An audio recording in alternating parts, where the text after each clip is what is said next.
G'day, welcome to Dust Wardens, GauntletCon 2018. My name is Sid, but I'm not running this game. I'm going to pass over to Taylor, who's going to tell everything, and then we're going to have a great game with Emily, Luke, Marco, Ryan, and as I said, in the driver's seat today, Taylor. Taylor, take it away. Thank you. Hello, I am Taylor, and I am running a game for all these wonderful people here called Dust Wardens. It is by Nora Blake, at Neither Nora on Twitter, and she made this game a while ago and is releasing a new revised version here pretty soon. So this is kind of a sneak peek at the game before it gets released. This is the first time I believe all of us are playing it. I'm pretty excited. It has a powered by the Apocalypse core, so some of this is going to feel pretty familiar to anybody who's played games like that before, either Apocalypse World or Monster of the Week, which I know some folks who are here were originally going for. It is a game about a coven of witches who have the magical ability to fight off the monsters of the darkness and the monsters that may not seem immediately like monsters. It is about relationships and intimacy and using the emotions and affection you feel for others around you as a magic to create bonds and vows that you use as magic. So a lot of good feelings. It's set in a Americana open desert road sort of feeling. And for our particular session, which I have called the Lighthouse Keepers, is about an organization known as the Lighthouse Keepers. And our particular tower doesn't watch over an ocean or a regular ocean, it watches over a desert. I would like to also introduce at this time Sebastian, who is deciding to lay on my lap. I'm proud of you, Sebastian. Good job. We will be starting out with some character creation. I can explain a little bit more about the setting. Essentially, you are all a coven of motorcycle driving, badass kind of punk rock, I guess, witches who have magic. You've all known each other before, and you've picking the vows you have all made to each other will be part of the character creation process. So we can kind of figure out how you know each other and how you've interacted before as a sort of setup. All right. So the way this game works, okay. I'll go through the short version of the rules as quickly as I can, and that can be pretty laborious, and then I'm going to not want to hear myself talk for a little bit, so we can start going into character creation from there. So you have 6 stats. Those stats are Grit, Guts, Guile, Gear, Glamour, and Groove. Grit is your ability to put up with just whatever hardships are thrown your way. Guts is your ability to, it's not just your strength, but your ability to use your body effectively to get things done. Guile is your cunning, your ability to think through and solve problems. Gear is your equipment, your literal equipment, as well as your proficiency with using specialized equipment. Glamour is your proficiency in magic and how kind of in touch with magic in the magical world you are. And Groove is your social skill. It's how you interact with and kind of not just outward charisma and presence, but how you kind of integrate yourself into social situations. We all get the same standard spread of 1, 1, 1, 2, 2, 3. So one of these stats is going to be the best. 2 of them are going to be a little bit under that. And half of them are all going to be at 1. The way that those numbers come into play is that we are all sharing a single deck of cards. When we act, you draw a number of cards equal to your stat. And if those cards are the same suit, you can add them together. Otherwise, you just pick the highest card, and that determines your results. The higher the card, the better the results. 2 through 5 is a failure, but interesting things all come from failures. 6 through 10 is a mixed success. So it's a success at a cost, with a difficult choice. And then a face card is a success as planned. It goes perfectly fine. If you pull an ace, something super cool happens. You get to draw another card, and it doesn't count towards your card drawn, and you get extra magical effects for the rest of the scene. There are a couple of situations where we will discard cards, and they are removed from the deck. When you get hurt, cards will be discarded. When you, if you act against each other or break your vows to each other, cards get discarded. And if you, like hide things from each other, deceive each other, once you start acting against each other, the bonds that you've made with each other, we start discarding cards.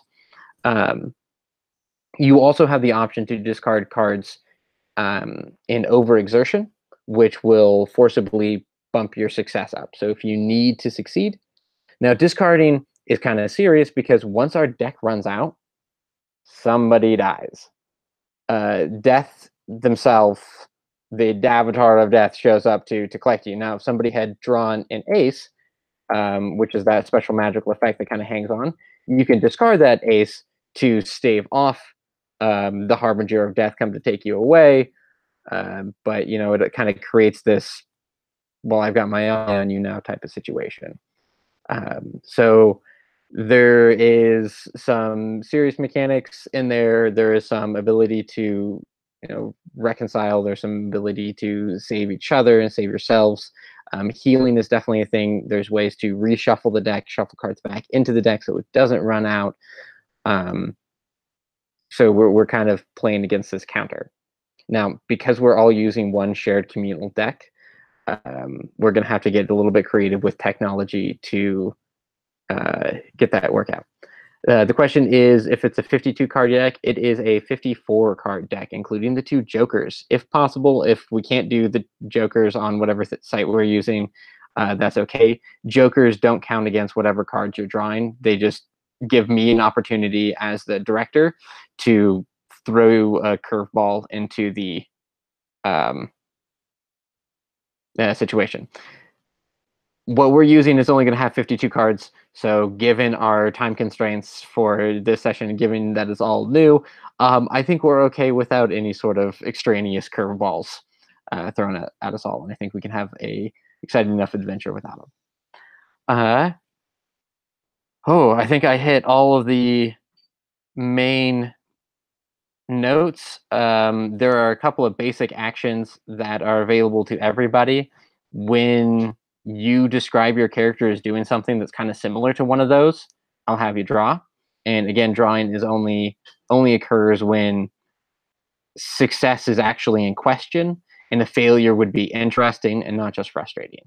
So if success and or failure would improve the story, then yes, we draw. Otherwise, if it's foregone that you would do it or whatever, we don't worry about draws. Okay. I'm done talking. Let's find out what everybody wants to play. Just kind of pitch your ideas. There's no playbooks. There's no skins. There's just those stats and your imagination. All right, Sid, do you want to start us off? What are you brewing? Oh, you can also boy. pass the buck. I am gonna go with young punk rock. It's not a phase mum kind of witch, I reckon. The leather jacket, dyed hair, shaved, side of the head sort of thing. What are you rebelling against? What do you got? Kind of character. Does that float? Does that hit tone for everyone? I dig it. I like it. Nice. So I think I'm going to be playing into a lot of I'm going to find things in other characters that I can emulate and hero worship. I think that's what I'm going to go for.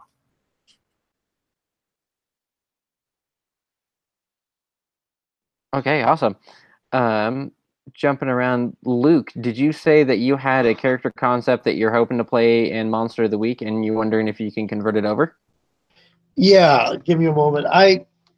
Let me go ahead and do a screen share real quick because I got a picture of it. I did a Beastmaster in the latter days of City of Heroes that was basically Red Riding Hood. So All right. I don't know if the tail would work, Probably not. But basically the same thing, where the magic is basically calling on animals to do things. The backstory would be someone that survived an attack by some sort of supernatural entity in the form of a wolf and became supernatural in the wake of that survival. Let's see, I had a couple other pictures that were a little bit better. Let's see. All right, so we got a wolf theme, red riding witch. Yeah, Beastmaster type thing. Like that is another good one. One more picture, if I can get to. That was another picture. But I wanted the Red Riding Hood type theme. Yeah. Yeah, I think that makes sense. The world of Dust Wardens is a world of fae and monsters and otherworldly supernatural things that overlap and exist, just out of view of most lay people, but still have a presence and still will rear up when significant. So things like werewolves or even wolf spirits or wolf monsters do exist, do roam, do attack people, and could be tamed.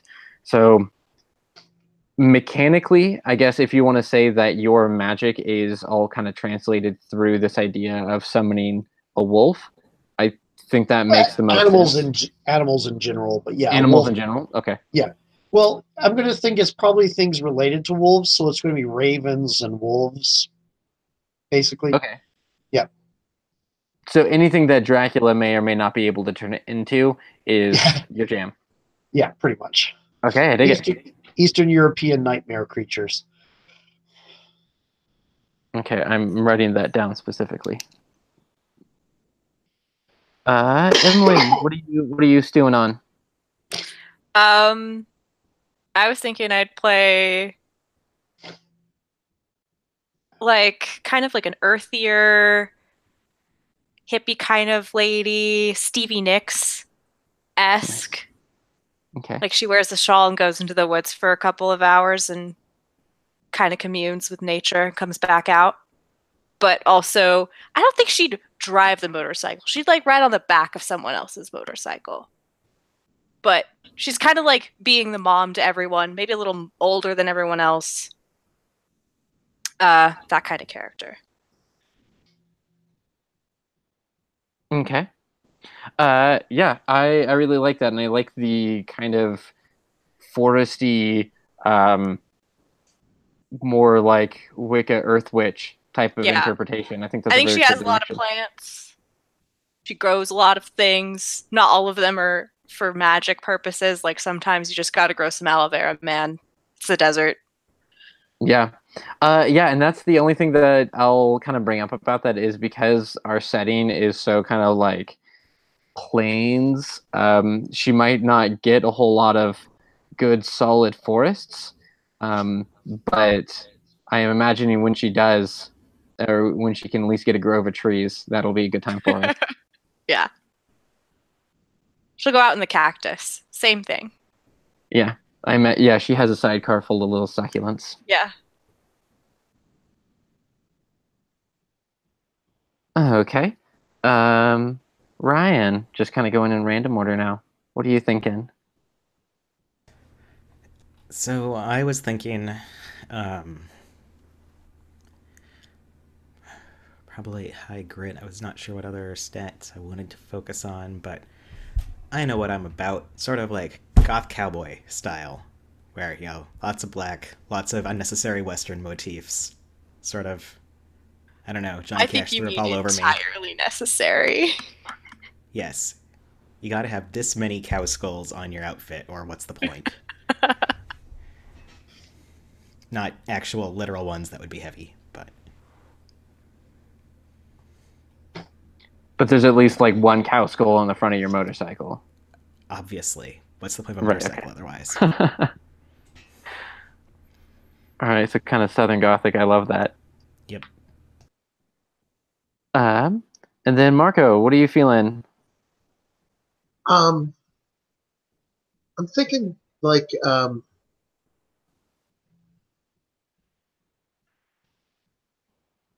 I don't know if it's too tame, but the country doctor that I tend the farms and I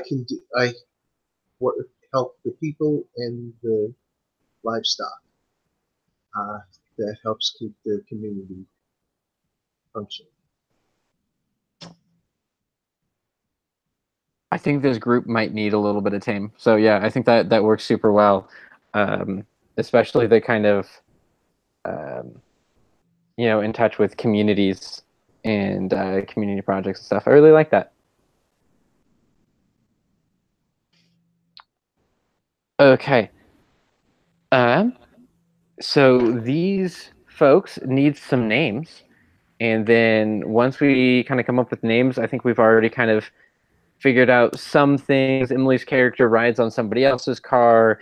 Sid's character is going to hero worship somebody, and we can kind of like build from there and figure out how we all interconnect. Mechanically speaking, each character picks a vow for for each of the other characters. So each character has a relationship with each of the other characters. Now that can just be like a single phrase, like I promise to protect you. I promise to, like watch out for you, or like I will always be by your side, or like I will watch your ambition with apprehension, or whatever kind of makes sense for what you think of that character and how that embodies your relationship with them. We can go from there. So yeah, go ahead. Would gear include like followers and pets? I was thinking that we might want to do that. That might be the best way to mechanically represent them. Yeah. Okay. See, I already have a name because I rebuilt this character for Scion 2E recently, so that's a good thing. Okay. So Luke, what's your character name? Misha Kadzierski. I can buy one for you. Oh, I gotta stop coming for you, mate. Yeah. So I was just going to mention to Taylor if you sorry, Ryan. I wrote on your. Taylor, in the chat, I dropped a link to a character keeper. Character keepers are basically in the Gauntlet community just an Excel spreadsheet, which acts as a shared writing space, I guess, where people can make notes and have that stuff displayed to each other. Is that something that awesome. is easy for you to use, or? Yeah, absolutely. I got it open now. Yeah. So everyone's kind of got a column in there, and at the moment, all I've put in is the space for stats, vowels, and then gear and notes. If people want to do that, and we can sort of add more as I learn more about the system. cool. Okay, so we've got a couple of names in here already. We've got a couple different versions of Dr. Zephram. Sorry. Oh, Was that a copy paste? yeah. I was supposed to get rid of the one that I accidentally put in Ryan's box. Okay. Sorry. Okay. All right, so Emily, for Lillian Farrow, your nature hippie witch, who do you think's car you would be, or who do you think's motorcycle you would be riding on?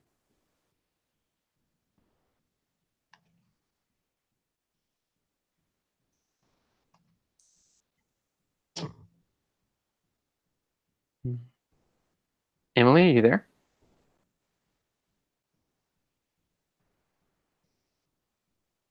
I'm sorry, I was muted. Didn't Oh, realize. yep, there you are. Probably Dr. Zephram, I feel like. Because Okay. he's a doctor. Literally, that's all I'm going on. Okay.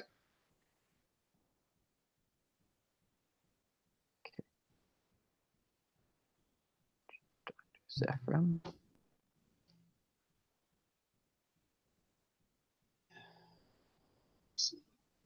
And then Ryan, am I reading that right? That your character's name is Ryan Ryanson? It's not. Someone put that in as a placeholder, and I haven't Okay. switched it out for a real name yet. Okay. I assumed it was Sid because that smacks of Sid. Okay.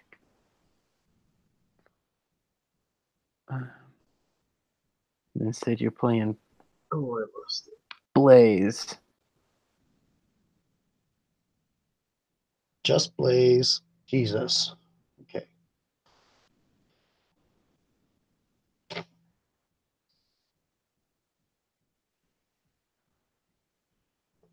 Okay.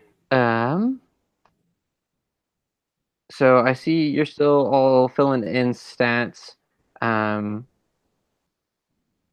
Do you feel like you guys are ready to start on some vows?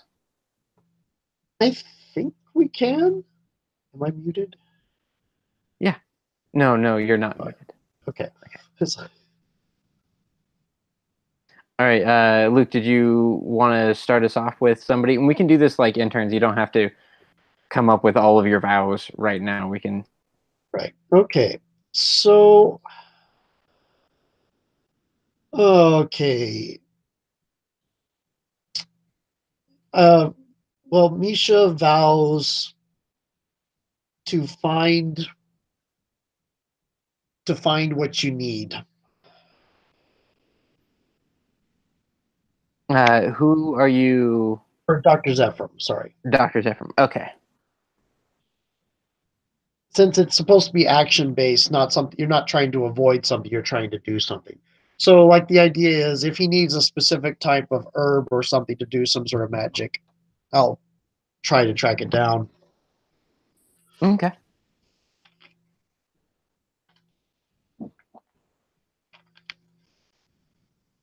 And Do then, are we doing? Is it one person going through and doing all of them, or are we going through one at a time until? Because I can do them all right now. yeah, if you think you can do them all right now, we can just do that. I was thinking we could jump around, but that might make it a little bit too hectic. Yeah. Okay. So Blaze. Okay. I promise to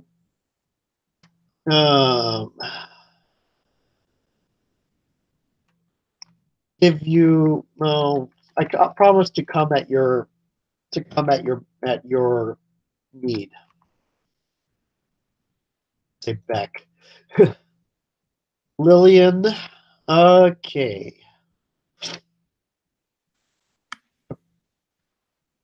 I promise to make you laugh.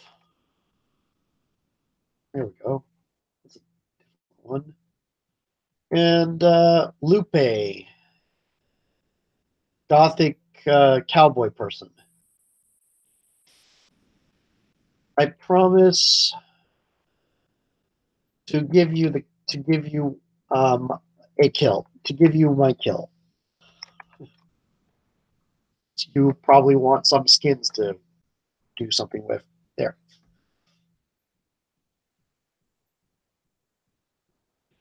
That's all 4 of my vows then. Are those acceptable ones? Since this is my first time?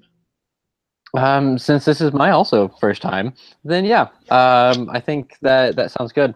There is some mechanics to like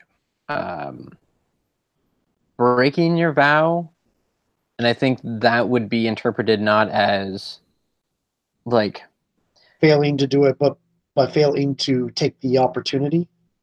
yeah. So for example, for Dr. Zephram, you promise to find what he needs. If you can't find what he needs, that's not like a break of a vow. If you like deliberately make a selfish choice instead of procuring what he needs when you know you could, something that's kind of a more deliberate break, or at least a more selfish interpretation. I'm going to say that that's what the break is. When there's an opportunity to fulfill the vow, but I don't take it. Got it.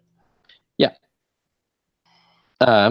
And then I guess to say this now instead of if it comes up, the ramifications of breaking a vow means that if any person breaks any vow with anybody else, no character in the coven, because it creates the stress, can benefit from the aces, what aces can do for you, and that's stuff like bonus successes or drawing extra cards, stuff like that. It's a pretty sweet passive bonus. But it just creates so much tension just having any two witches at odds with each other. You can also gain a benefit from fulfilling a vow in a significant way, and I'm going to also interpret that as a little bit more than just like if Ephraim needs a drink from the canteen and you hand him the canteen, like that's not fulfilling your deep vow to provide for Ephraim. That's, you know, putting yourself out there and really going above and beyond to do this thing. And when that one happens, you can shuffle in the discards. So it's one way to reset the deck and gain a little bit more time and safety and comfort. And you immediately benefit from an ace. So that's a cool thing too. Okay. Cool. Let's see what's going on. Sid, it looks like you've got a couple of these vows written down. Do you want to take us through yours? Yeah, I do. So I think Lillian, being the motherly character, I'm gonna promise to follow your advice. I look forward to the moment where I don't do that.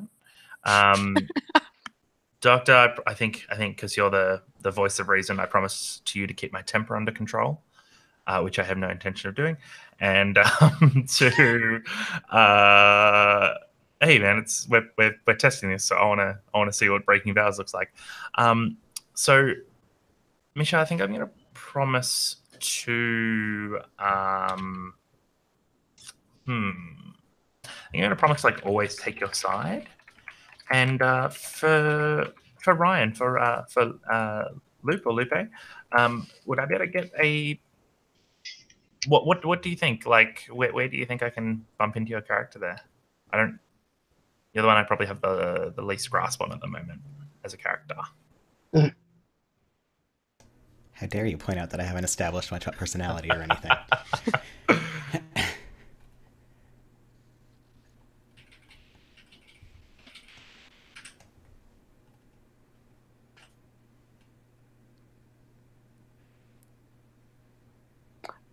So Ryan, one of the first things that you said was you knew that you're high grit. What does that kind of mean to your Gothic cowboy? I think it's to go incredibly stereotypical with things. The sort of, you know, I know myself, I'm not super great at knowing other people, and I can make it alone sort of thing, except I totally can't. I need the coven. Everybody needs the coven. I'm all guts and guile and the kind of, you know, tricksy side character who probably needs to hang out with the others more than she does. Okay. So, Sid, how do you think Blaze would react to this sort of apparent lone wolf type of character? And lone wolf as in figurative, not the literal wolf that hangs out with Misha. I was waiting for that to come back up. Well, it depends. So I think it's either going to be like I promise to sort of stay out of your way, which I can bump into, or there'd be something that you need help with. Like one that I was writing out just as before you were talking was I promise to assist your ritual beneath the full moon, which I thought was kind of cool. But if you wanted to go more lone wolfy, maybe it's like promising to stay out of your way or promising not to interfere with something. What's kind of more interesting for you, Ryan? Like the ritual on the full moon, because I have no idea what that would be or what that entails. That's good. My first thought was the stay out of your way, but honestly, I think I like if your promise was more that you promise not to stay out of my way. Yeah, perfect. And I like that as like a promise that I've given to you petulantly. You're like, okay, I'm gonna need space. And I'm like, no, I promise to help you. I also love how specific the ritual under the full moon is. That's a tasty bit for me. We'll know when that vow's fulfilled. The first draft of that was the ritual involved smooching, but you know, I figure we'll get to that as it comes. This game also, that is something that we will absolutely also talk about, and I apologize for not bringing it up before. Lions, Veils, X's X cards, N cards, O cards. Those are the systems that I have used the most. I also like Bree Sheldon's script change, which uses just kind of video playback analogies: pause, play, fast forward, rewind. There are a lot of tools that are at our disposal.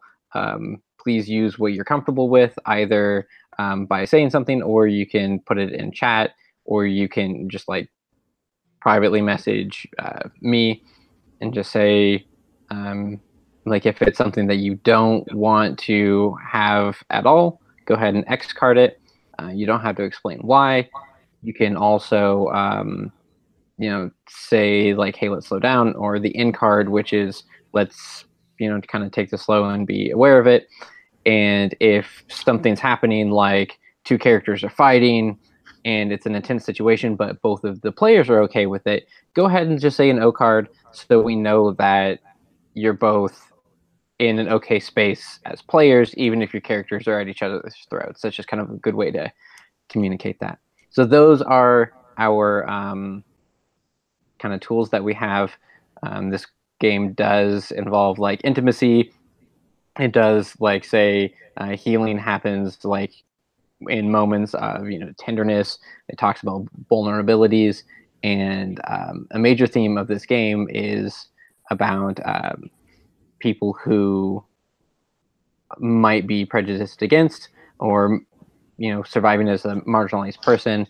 It's about rebelling against transphobia and sexism and racism and other negative behaviors, and kind of how to fight those monsters as well. We probably won't be hitting those themes as heavily in the time slot that we have, and since we don't all know each other and like have that comfort level with each other, but that's definitely something that we want to have as something in the back of our heads, I guess. Yep, so that's the disclaimer part. Oh yes, all leading up to smooching can be a part of this game if and when y'all want to do a smooch. Just make sure everybody's comfortable with the smooches. All right, so for vows, checking this out, looks like Dr. Zephram has some vows filled out so far. Yes.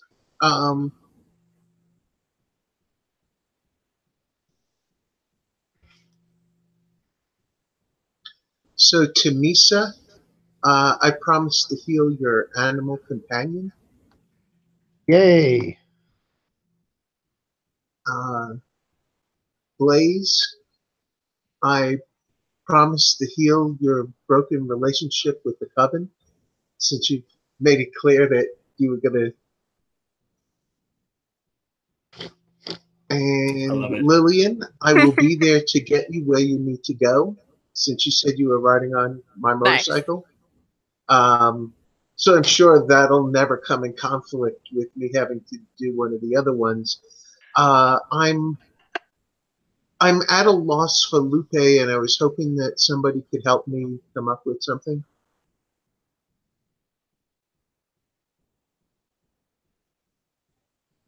Okay, so for Lupe, I think part of your overlap is Dr. Zephram's kind of this country doctor. You care about farms and you care about the communities. Lupe is a little bit of a lone wolf, but also kind of taking this cowboy vibe literally, and like the idea of those people who have to serve a role that helps the community but forces them to be on their own, right? So like herding cattle often puts you by yourself for a long time, but it's a very important role. How would you feel about a role like that, both emphasizing care of the farm but also care of the community, and how something like that can come into conflict with a character like Lupe? Yeah. That totally works, because I was thinking that Lupe, regardless of what my promise is, probably has a deep respect for Dr. Zephram and what he does and stands for.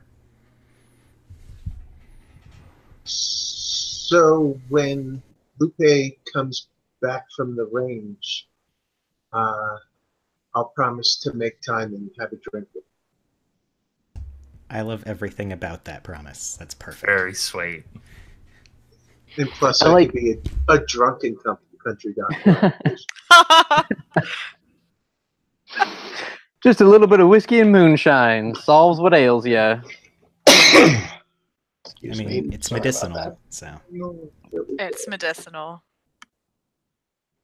I also love how that's a very different approach to a similar goal as Blaze's, because Blaze's vow was to you like, no, piss off. I'm going to help you.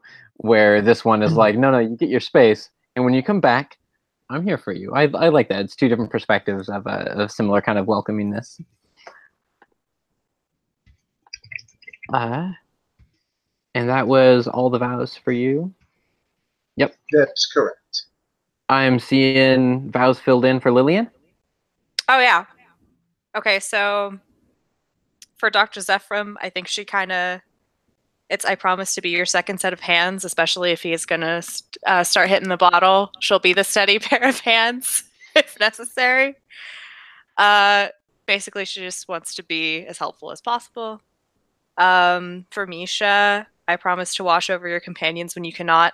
It's sort of like I'm going to protect them from harm, but also if you need to go, I'll feed and water the the wolves for you if you need. Yeah.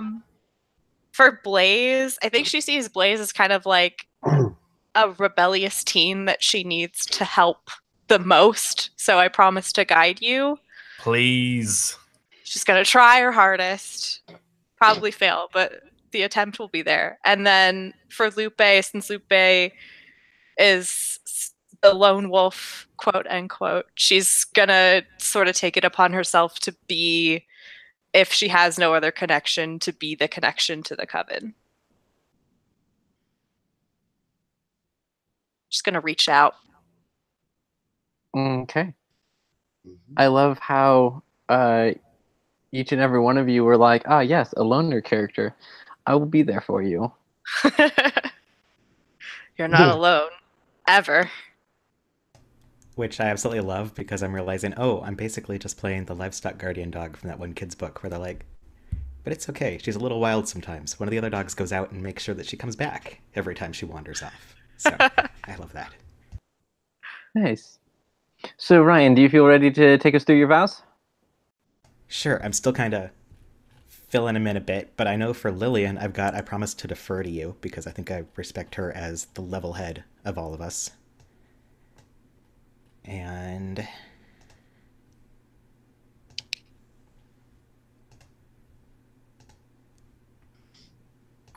you had said that you have a lot of respect for Dr. Zephram, but that might contradict the actual vow that you have for him. What were you kind of thinking of with that? Oh, I don't know. Oh man, I like that Stevie Nicks picture. That's great. Yeah, man. It's my favorite picture of her. Oh, that's very good. That's pretty cool. Yeah, I was totally thinking at first promise to assist him as needed, but that's real similar to Lillian's, and I kind of like leaving her that niche. So I think I'm gonna promise to, I guess, come back to him, which sounds a bit more intimate, but he's waiting, so I'm not just gonna fuck off. That's a good one. I really like that. That's sweet. And Blaze.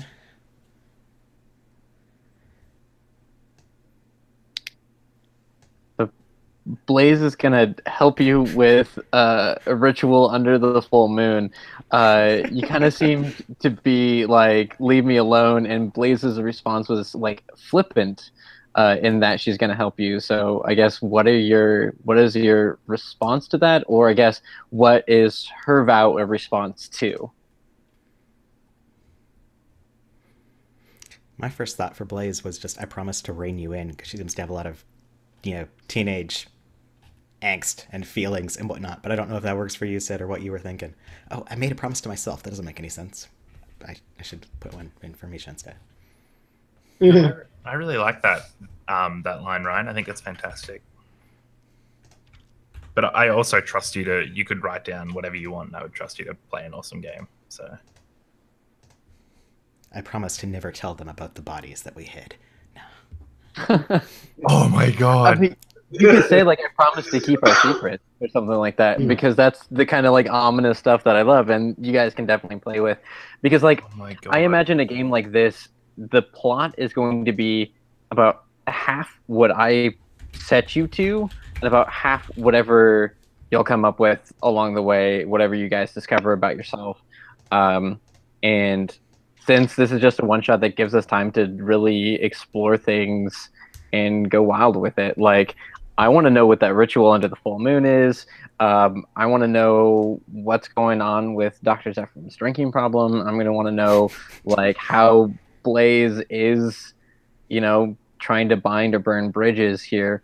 So we can definitely play with things like that. Like, what are the secrets you have? Let's get weird. I don't know. It's one session. So, because you said it, it is true now. I promise to keep Blaze's secrets. I don't know what those are. Does Blaze know what those are? Ha. And, is it pronounced Misha or Misha? Misha, Misha. I Okay. believe is what that. Yeah, that's why I Yeah, read I was just that. making sure that I wasn't totally slaughtering it without noticing. I probably Um, am myself.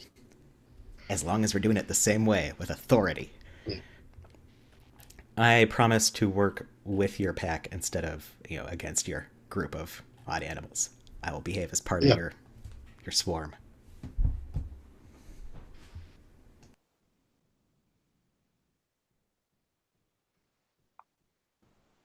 I love that you guys have all embraced Misha's pack so well. Like how a lot of those vows kind of tie in with the animals that she keeps, and kind of like the respect of like, okay, this is what you're passionate about.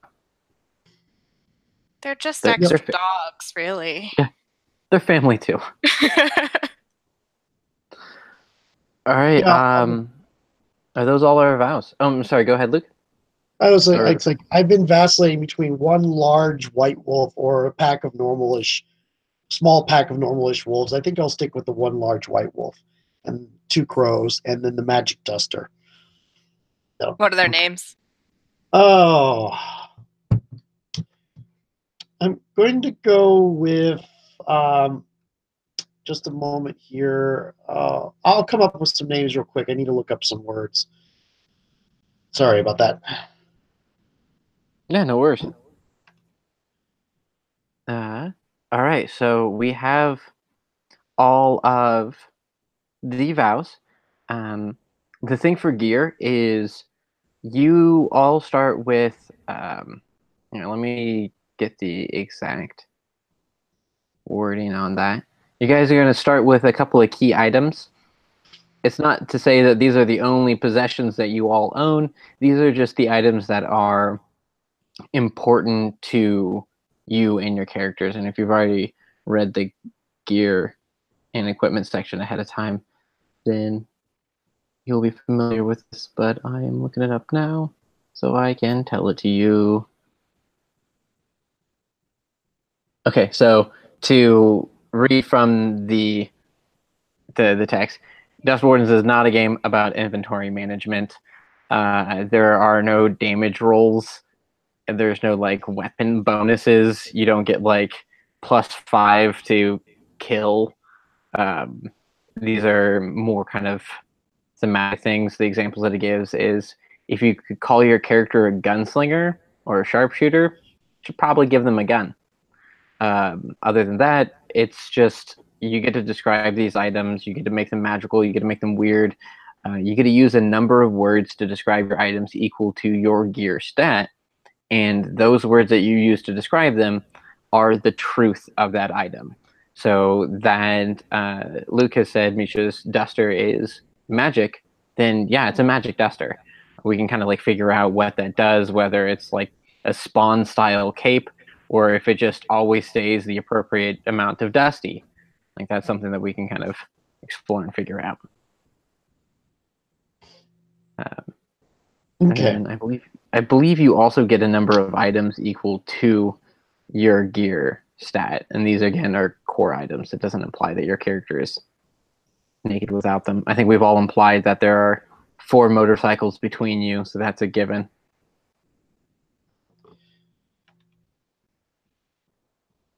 Okay. Yeah, so your rating and gear is how many, these key items that you get. And if you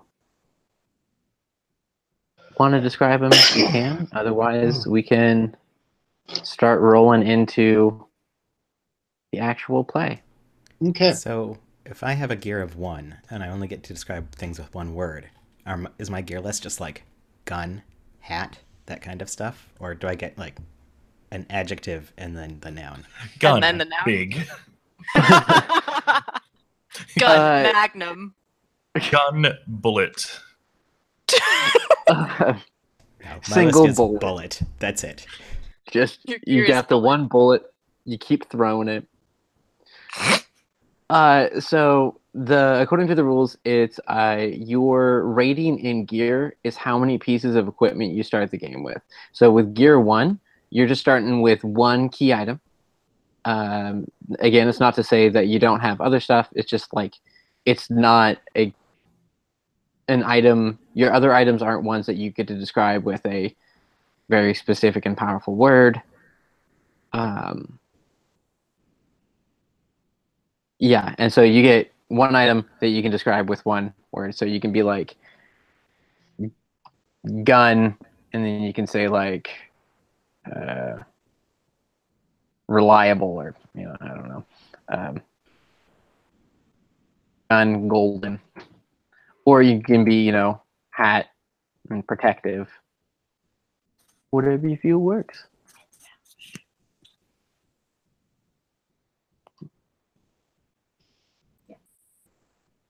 I got some sort of tone questions about some magic bullshit that I want to sprinkle, and I want to know if it's an appropriate level of magic bullshit for everyone.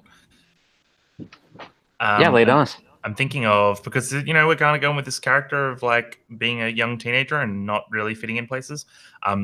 Denim jacket that when she like changes the patches on it, has illusionary magic that changes how she appears to people. And I like. Cool. It just felt a little bit like on the far end of sprinkling magic bullshit, so I wanted to make sure everyone was on board. Yeah, that seems like a good level of magical bullshit. Excellent.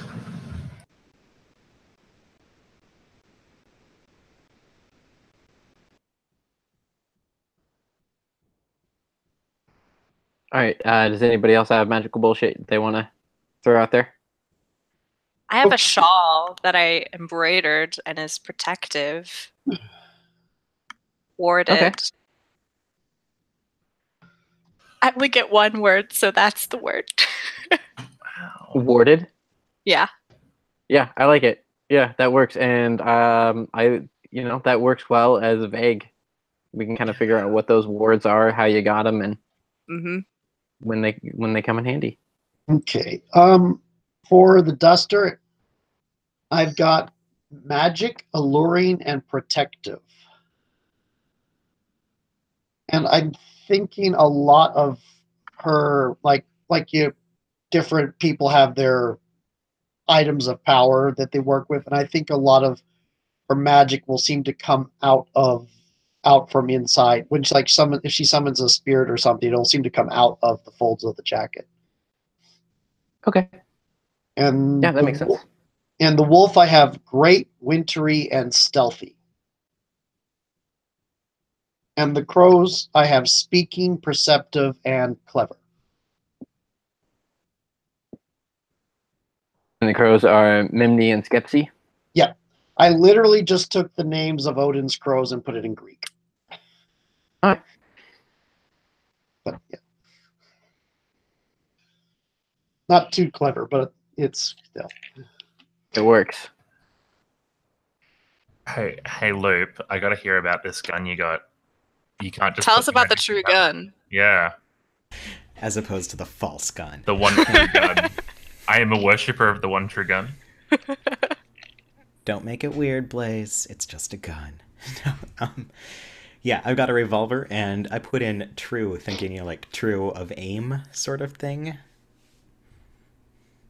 Okay. Yeah. I dig that. If, Do you? if that's not stretching mechanics too much to be like my trusty gun will hit what I aim at. and Like not what I don't. magically true of aim? That's awesome. Yes. Yeah, I just no, I only like had that. one Yeah. word, so there's no elaboration. Well, like, and that works too, because since we don't have like guns that have stats and like your accuracy and damage rolls and that sort of thing, being able to say that your gun shoots true, it definitely works, and it's not at all breaking. It actually ties really well into the narrative, and I think it can make for a good story item. It's also absolutely a gun, and It is definitely a false a representative real of a gun. gun. Yes. Mm-hmm. Lupe, is that a revolver? True. Yes. True.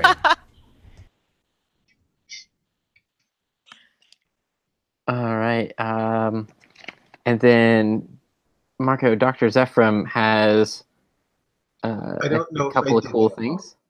Now, the one word is just a descriptor that is something important about it, like, or do I have to make up a word that represents medical bag that is only one word, like No, the so because police you or have something? because you have gear 1, you have one significant item, and then you can, like, a deck of cards is 3 words, but that's just one item. So medical bag, that works, and then you get one adjective to describe that item, and So that would be magic. Yep. Okay. How do you see this bag being magic? I see it as a combination of um, mundane physician craft and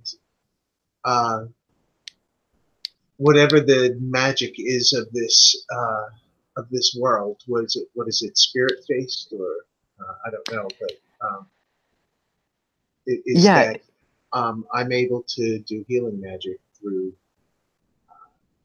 while I'm actually physically tending to someone's wounds. I'm also pouring magic into it. Okay. Yeah, I like that. I since it's the bag itself that you're saying is magic, I'm imagining there's a little bit more. There's a little bit of that always have what you need aspect to it. But then that might mess up the vow that Misa has, which is to find me what I need. If I always have what I need, then Maybe what you need that- isn't actually what's in the bag. oh, okay, Whoa, I love that's it. deep. I love it. yeah. The real treasure is friendship. Yeah, That's it's the cool. monster that you fight along the way. Yeah. So yeah, that works for me. I think with the vow, you can have something like that. And obviously, you can't pull like literally anything out of the bag. We've kind of set it up as a medical bag, so long as it's like a medical instrument or utensil or something like that. If it's a weird esoteric ingredient, I might say that that's not coming out of the bag. It's kind of what makes Okay. the most sense in the moment. If you're kind of feeling that. Yep. But maybe it holds a little bit more than it would I outwardly just look. thought it would be like a focus item because when I'm healing somebody, I will be probably using glamour. Yeah. Oh, yeah, that makes sense. Yeah, and as a focus item, and kind of ups your healing to a little bit above mundane.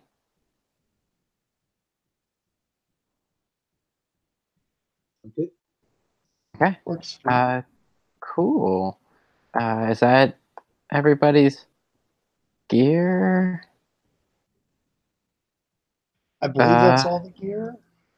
Cool. So wait, there was one more question. I'm sorry. Yeah, what's So up? because there's only one significant item, it's okay to have non-significant things described, like the motorcycle has a sidecar or Mhm. something like that. It's Yeah. not like It's not like something that's going to that my magic's tied to. That's important to me. It's just a thing Yes. that So was like, established in the fiction. yeah, absolutely. So yeah, you can still have things like you might still have a gun. Like if you didn't put gun in there, it might make sense for you to still have a weapon of some sort. Maybe. I mean, you all have motorcycles except for Lillian, and it. So like you can have other items. It's just our specific named items are the ones that you get the opportunity to add these like unalienable truths about. You get to say something about them that I say like, yeah, that will always be the case. And so that's the significance of those items. Cool.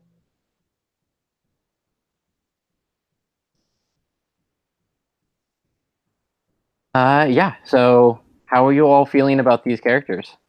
I'm good. I'm good with these Okay. characters. Do we have any questions about what the stats do? Have you all gotten a chance to take a look at the actions and kind of how those will come into play? From what I read on the thing, grits is kind of like ability to resist and survive. So, and glamour is using magic. Mm-hmm. Groove is talking to people. Guile is intelligence and trickery, and guts is physical capability. Yep. Yeah. Okay. And there's kind of like nuance to them too, where guts isn't just the more guts you have, the bigger, stronger you are. It's like how you're able to use your body to Yeah. its effective and efficient means. A lot of the PBTA goes the same way. So Yep. okay. Can I take a brief break and maybe have a chance to Oh, look yeah. over some of the moves? Yeah, absolutely. Do we want to take a quick 5-10 minute to get water, brush up on the rules, kind of get a sense of characters, and then launch into story mode from there? Okay. Works for me. Okay, cool. So it's 10:24 now for me, or 24 after the hour, so like 30 after the hour, half past. We'll check in. Okay. Yep. Sounds good. And I'm going to be hanging out here, so if you have any questions, just let me know. Okay. I'll probably be hanging out here as well.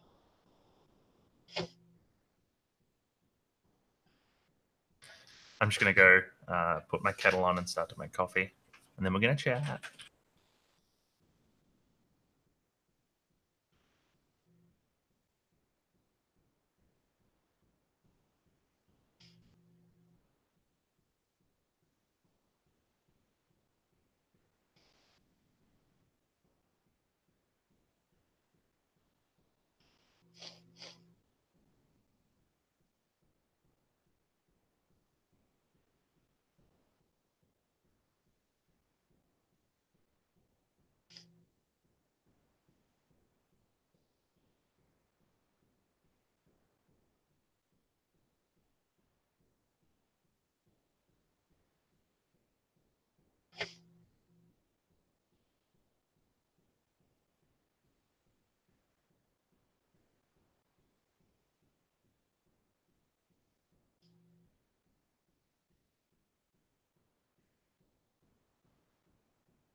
Blah.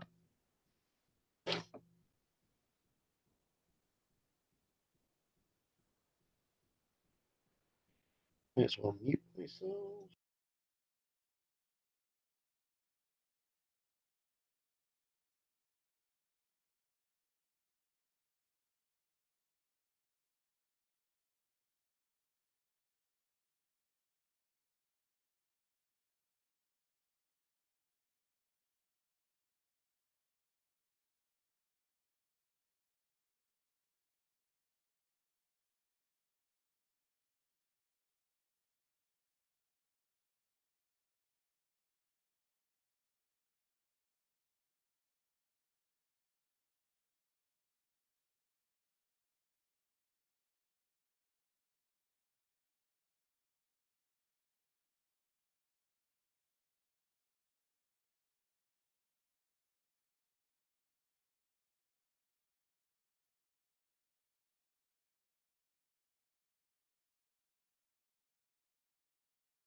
Ugh.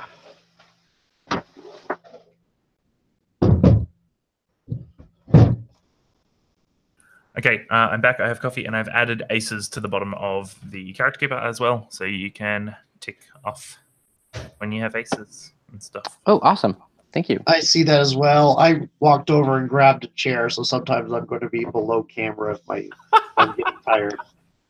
I love it. Wait, have you been standing this whole time? Yeah, I have a standing I have a standing desk to keep me. Oh, okay. Yeah. I'm really overweight, so I tried to keep the amount I sitting down I do to a minimum. I've heard that standing desks are really good for just like staving off that inactivity that sitting can be. Yeah.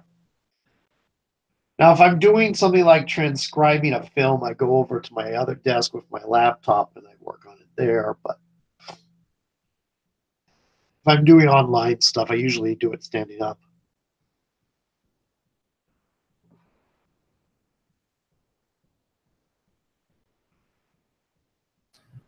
Taylor, how do you think the show's going so far? The Oracle. I think as folks who only kind of know some of each other, character creating for a game that none of us have played before, and for a system and a setting we're not super familiar with, it's going phenomenally. Yeah, I think I think it'll be pretty fun. I'm enjoying the energy that we have going on, and I think this coven is pretty wild. I think we can have a lot of fun with it.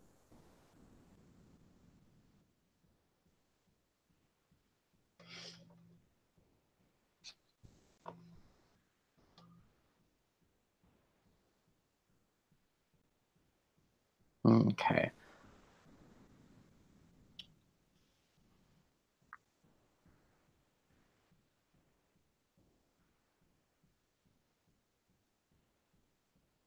Are we all back and accounted for?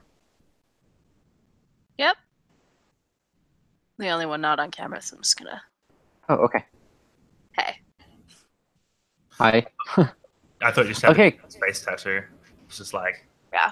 rockets and It's stuff. really awesome, right? Yeah.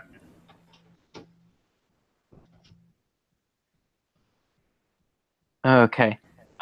In that case, we can set up a story.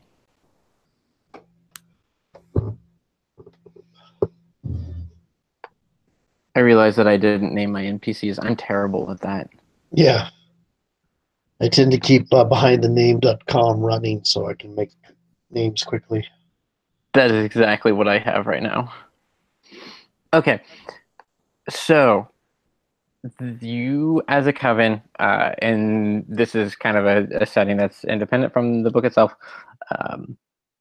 are from an organization, a kind of loose organization that's known as the Lighthouse Keepers. And the Lighthouse Keepers are those who, shine a light into the darkness and guide those who cannot see.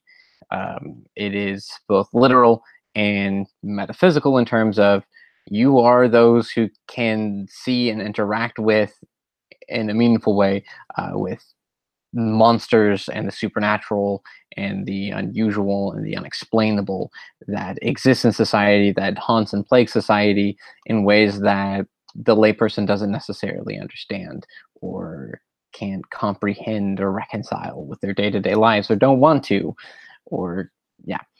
And so lighthouse keepers as individuals who spent time gazing out into the darkness, keeping records and guiding people, became this secret organization that over time became not so secret because something like that is important for people to know about. People need to know where the light is in order to follow it.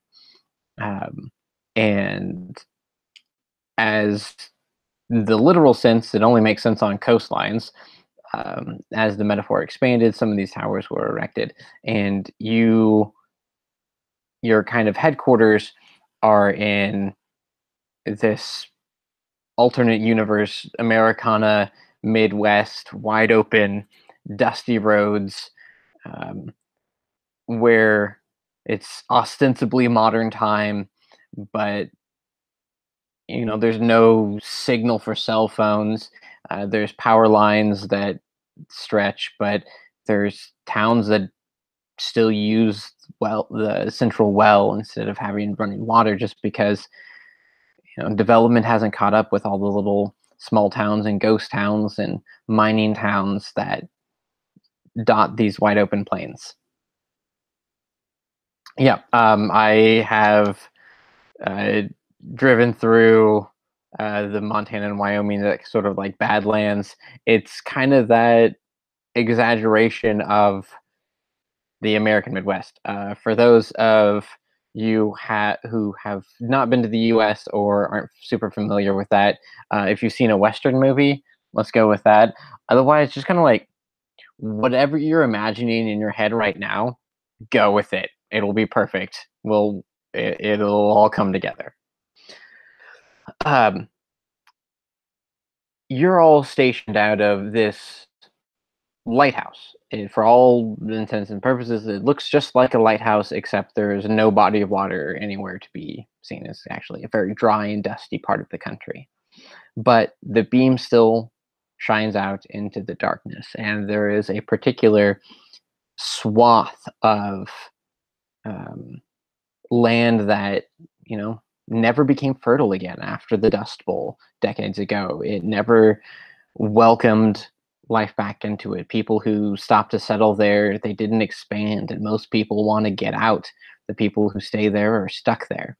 So there's this wide swath of area that has become nearly rampant with monsters that can go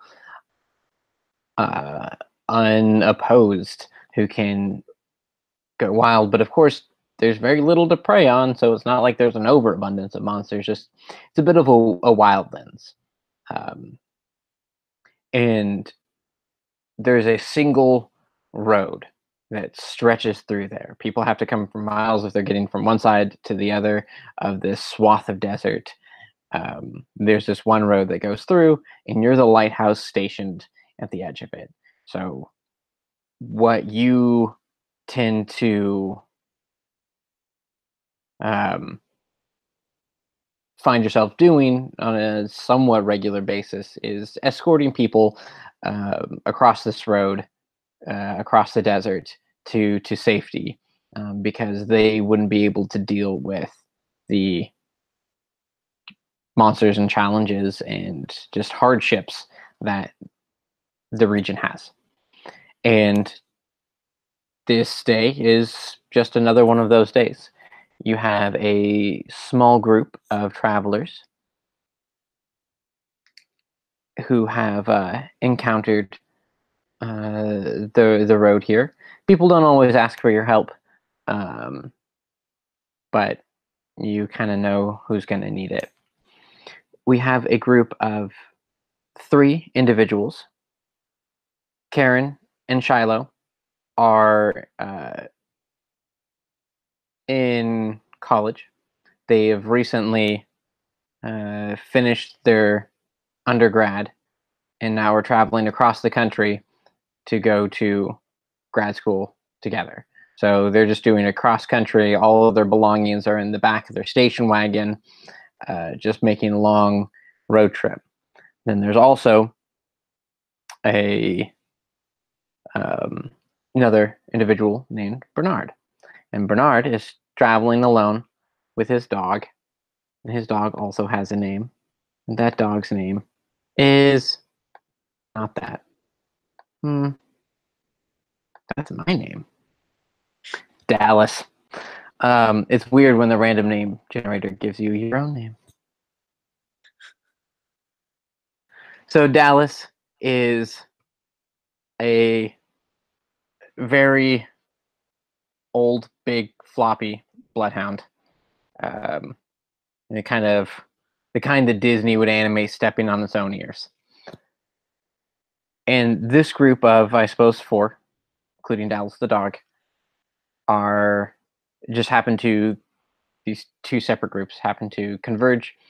And around the same time, the 2 roommates checked in with you because there's like a sign that says, stop for guidance, last stop in X number of miles. Check in now because you won't be able to stop anytime soon. And Bernard looked as if he was going to keep going through, but did decide to pull off and seems to be addressing his own situation without immediately going to the lighthouse to check it. Meanwhile, the 5 of you, I can count, are doing your own thing around the area for sake of convenience. This is a time when all 5 of you happen to be in the same spot at the same time instead of, off on your own journeys as you sometimes can be on. So, setting the scene, you're all around headquarters. Maybe Lupe just came back from a soulful jaunt, maybe found a horse that didn't have a name to cross the desert on, and is now returned. And Lillian has recently found some supplies, some cactus fruit, and has brought it back for Dr. Zephram to distill in some god-awful tonic that he claims will cure a cough and, might actually just work. So the 5 of you are kind of nearby, and you're being conscripted, more or less, to guide these individuals across the desert on this one lonely road. So all of us are going on the journey? Yes. I'm assuming there's other people in the lighthouse in case other people come along behind us. Oh, yeah. There's probably like an auxiliary, members of your coven that, or, like a related coven that is stationed not too far over, or at least somebody that can help. But it's not a very well frequented thing. So because this is, a group of a few people, and because you're all players, it all makes sense for you to travel together. Okay. But yeah, that is a good point. No, you're not deserting your post by all going. Cool. Can I ask? I'm interested in how do Misha? How do your friends, I guess, get along with other animals, with this bloodhound, this droopy bloodhound? I'm assuming the ones that hang around her aren't especially normal animals.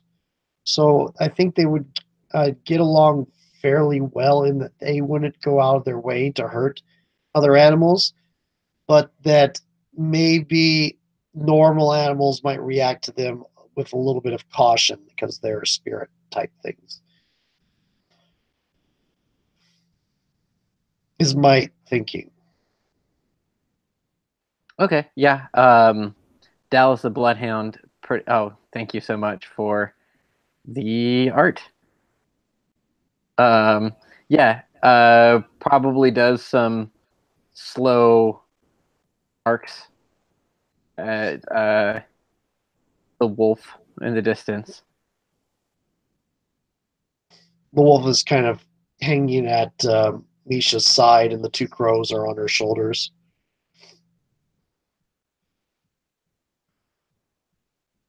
Yeah. So how closely does you named your wolf, right? Yeah. Okay. I'm looking at that now, so I can refer to you. Shimonis. Shimonis? Yeah. How closely does Shimonis tend to stick by your side, or do they? I'm going to say on average within about 10 to 15 feet, unless there's some active threat. Okay, but still pretty close. Not within a half mile can smell you in the distance, but is doing her own thing. Okay. All right. So, real quick, how do each of your characters feel about this aspect of the kind of position that you found yourself in? What, for whatever reason, you found yourself part of this coven, this responsibility of helping non-magic or lay people through the desert. How does that? How do your characters feel about that specific responsibility? Yeah, Marco, you can go first. I think that it takes away from my usual responsibilities around the local community. Okay. And I would be happy to, help people who showed up here injured or sick or what have you that needed the care of a doctor. But, the actually escorting them isn't my favorite thing. That makes sense. I think with I think Misha's Lillian. Oh, sorry. Go ahead. no, yeah, okay. I think in Misha's case, it's a matter of never again. She came to her magic through surviving an attack by monster, and she's more of the position of protecting people from it happening again, and also kind of in touch with the animal spirits or nature spirits that don't like it when these unbalanced aggressive spirits kind of twist nature in the area.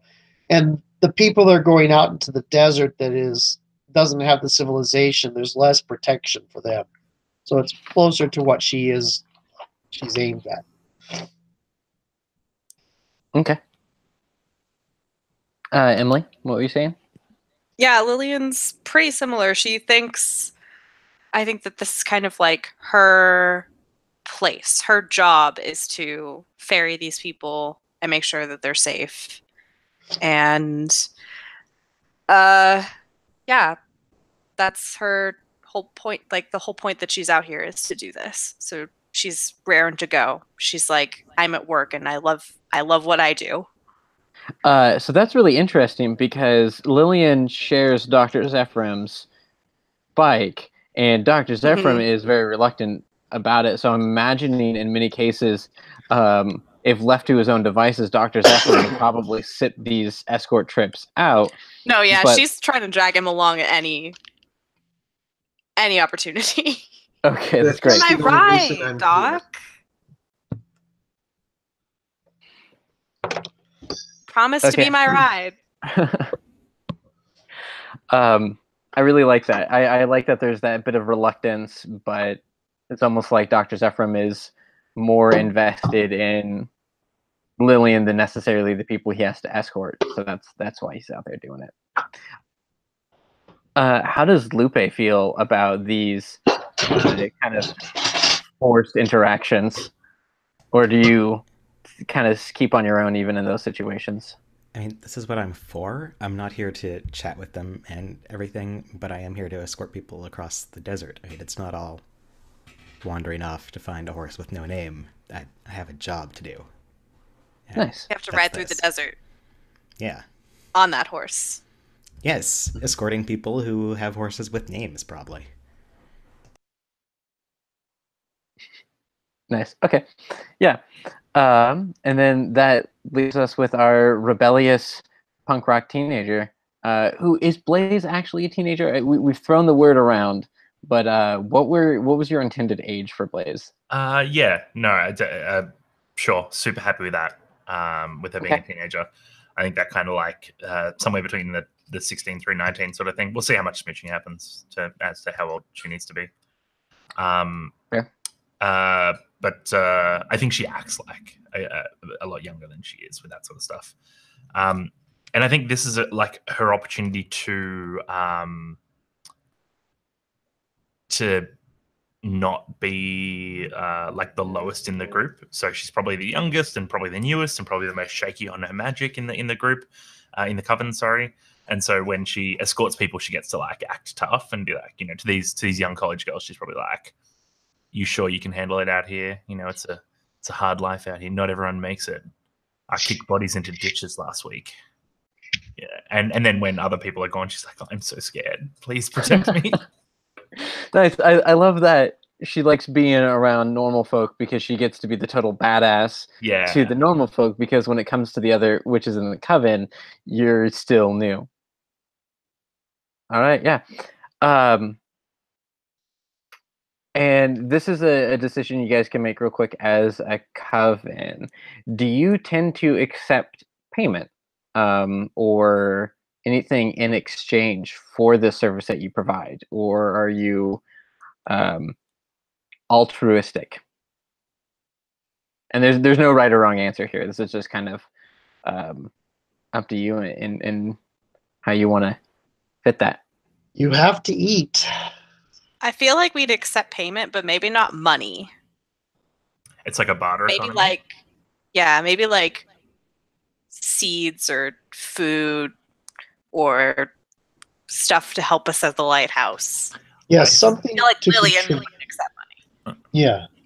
I say this is someone who's never been to Burning Man, but I think it's like you can choose to pay someone with something valuable, or you can, like, they'll help you out anyway, even if you don't.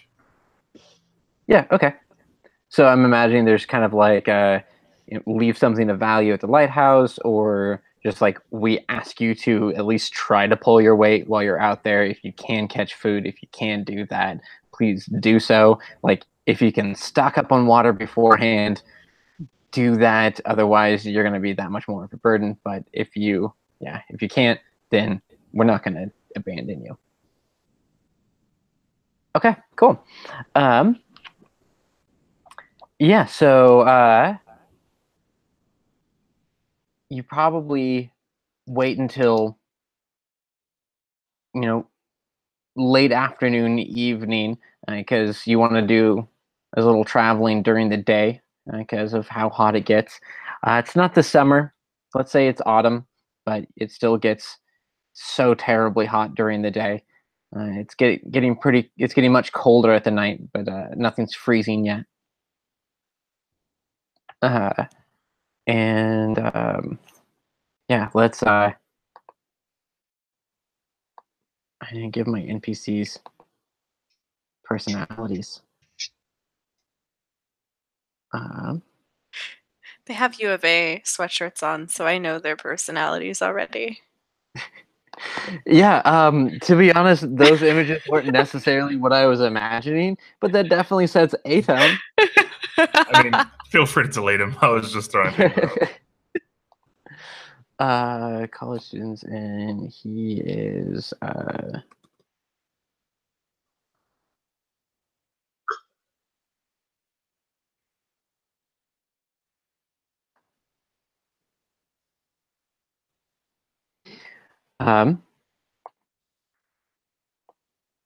okay, so this journey can take it takes about a day. If you think that your people that you are stewarding, there's probably a word for that, could handle it, you've done it without a pit stop, but it usually requires at least one stop. If there's kids or hurt folk, or somebody somebody might have lower than average grit, you might make 2 camp stops. Yeah, so let's say you set off. It's the evening time, and for the most part, you let them drive their own vehicles, and a couple of your motorcycles stay behind. A couple of the motorcycles ride ahead. Who's riding ahead?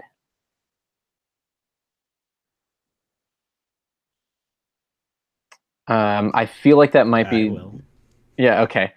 I was thinking that might be Lupe who's scouting ahead. Okay. So as the sun starts to set behind you, you are riding away from the sunset. So you can ride off into the sunset on your way back. You encounter your first obstacle. You see, you hear them first. The cackling braying of coyotes, and usually coyotes don't mean much danger. They stay away from your bikes, but when they're howling like this, when they're this loud and this chattering, it's usually because there's something they're interacting with. If you're lucky, it's prey. If not, it's something is causing them trouble. But you hear it on the wind, and you see this like the silhouettes of some of the coyotes on the horizon. Okay, I'd like to see if can direct my crows to go off and look and see what that's all about. Minmi and Skepsy to go do a flyover.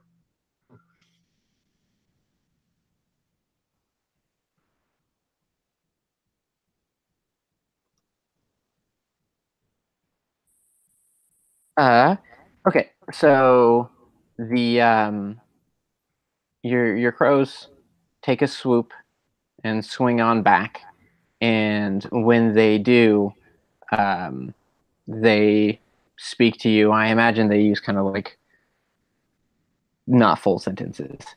No. But they say, "It's a hunt. Jackalopes. They found jackalopes." What do we know about jackalopes? They are not very common, but you've probably seen them before.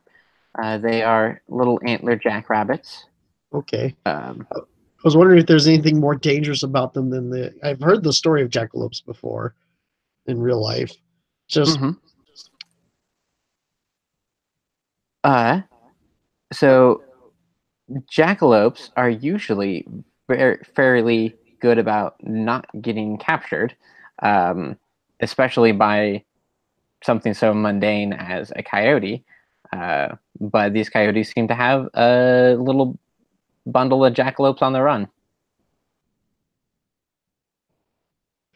She's going to go ahead and look confused and turn to the others. The coyotes have corralled some jackalopes. I apologize. I can't do voices right now. I can barely do my own. Is that possible?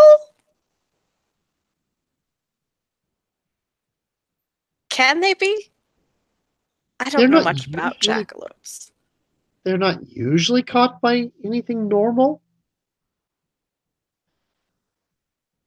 Would that be bad news for the jackalopes or the coyotes?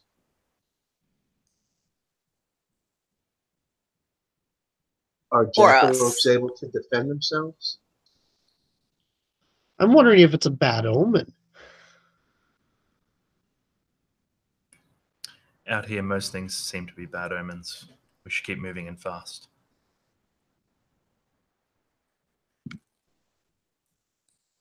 Okay. And there's probably like a sound of fear in Blaze's voice there too. Yeah, I don't like being feeling exposed. Stretch our awareness to see if there's. We don't want to stumble into danger.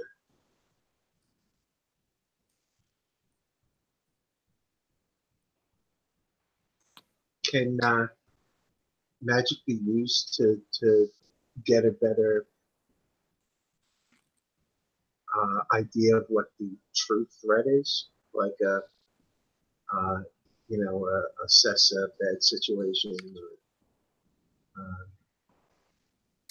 Yeah, so there is where to go? Okay. So one of the moves is called focus. I believe that's the one that I'm looking at. Yeah. Where when you use focus, you can use, it says draw guile, but I could also see glamour working if you're using something For magic, yeah. For magic. So, for example, you'd essentially be using channel, and your spell would kind of have the same effect as focus. It allows you to ask a couple of questions about the situation. By using magic, there's going to be a little bit more method to it, and there's going to be a little bit more risk in the failure. So, for example, since you're using channel, if it doesn't go well, the spell might be erratic, or you might still have to do the sacrifice something, or they attract unwanted attention. So those still have bearing in what you do. If that makes sense. Yeah. Well, and it sounds like maybe we'd like to attract unwanted attention because that might be fun. So let's take a shot. Well, now, how does this look? Like, is this something we're able to do while we're moving, or do we have to stop and perform a ritual?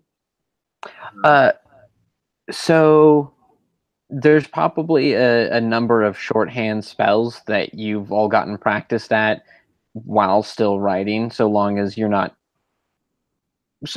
just writing in a straight line. You're not really having to maneuver or do anything dramatic on that end of things.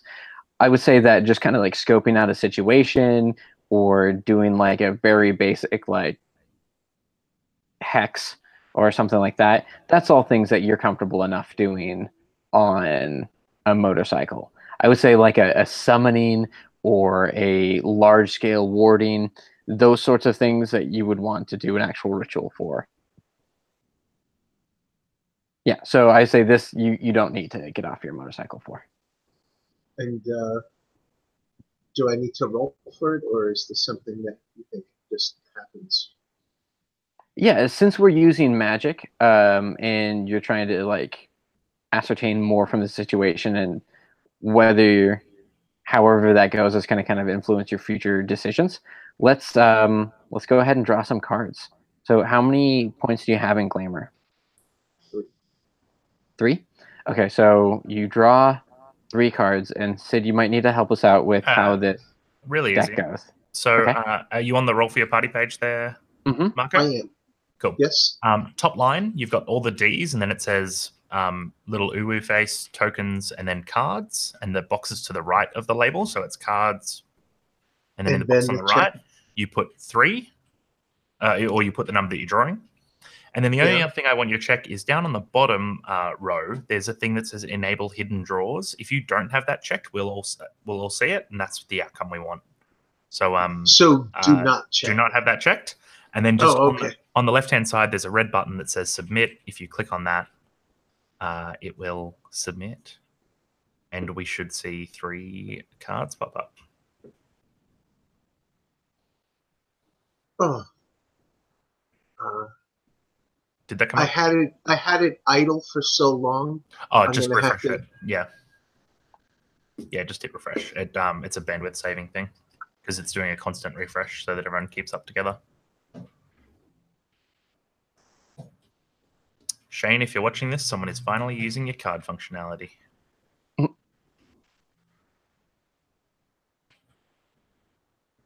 right. So 3 cards. Submit. Oh, that wasn't great. That worked. So okay. Now, when you're done with those cards, you can just select them, and then there's a delete selected button next to just across from submit. That's the one you want. And then when you want to shuffle the deck, there's a button that says shuffle discards, and that should be enough. Okay. And there literally is 7 deuce off suit in there, which is your worst. Yeah, so you get to pick, since the 2 and the 4 are both of diamonds, you can add those together, but since adding them together is less than 7, going with 7 is a higher number, but since 6 and 7 are both in the same category of success, it's kind of a wash. So yeah, you get a mixed success. So and does the suit matter other than that they match, or does the suit describe different tone? The suit only describes the tone of aces. For regular cards. It's just whether or not Whether it you matches. can combine them or not. Mhm. Okay. Yeah. So you have channeled your magic. Your intent was to learn more about the situation. We're going to borrow some questions from Focus to answer that. On a 6 through 10, you choose 2 of these options. So your spell has significantly increased or decreased effect. Your spell is erratic or unstable. You must sacrifice something to cast the spell, or you will attract unwanted attention. The idea being that if you got a face, which was a super awesome success, you would only have to pick 1. And how many do I have to choose? 2. Okay, well, let's get some unwanted attention.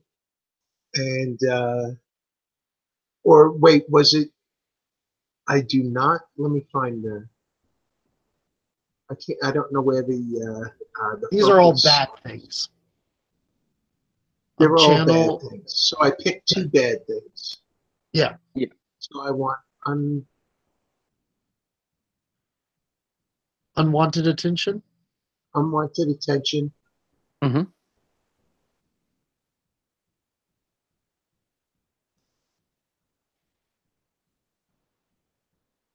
I'm sorry, can I get a couple of the others again? Oh, yeah, sure. There's your spell has a significantly increased or decreased effect, which No, I want to know the answer. okay. Then your spell is erratic or unstable, or you must sacrifice something to cast the spell.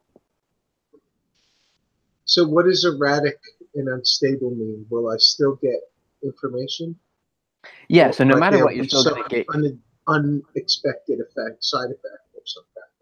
Yeah, there might be some unexpected side effect. It might cause you to slow down your motorcycle a little bit, or That sounds fun. it might sweep across. Okay, so you're going for the erratic. Yeah. Okay, what does your magic look like when Misha casts a spell? Like, what are the visuals of that, especially while she's still riding a motorcycle and she's got a great white wolf bounding alongside of her? Well, that's not Misha. That's Dr. Zephram. Misha's. Oh, that's Dr. Zephram. Sorry. Dr. Zephram. Yeah, so I make sure I keep one hand on the throttle, but I reach to behind me to my saddlebags where I have my doctor's bag, and I sort of put my hand into the bag and just come out with like a glowing sphere, and I hurl it into the air, and then we can concentrate on it and and and see more clearly what the threat is. Okay. So this might not be as intended, but you can go ahead and pick 2 of those questions from Focus as well. And those questions are: what am I in most danger from? What is about to happen? What is my best approach to ... So like you can, what is my best approach to solve the mystery or killing my foe or whatever? Then what here is useful or valuable? What emotions do I sense here? And what here has most recently been exposed to magic?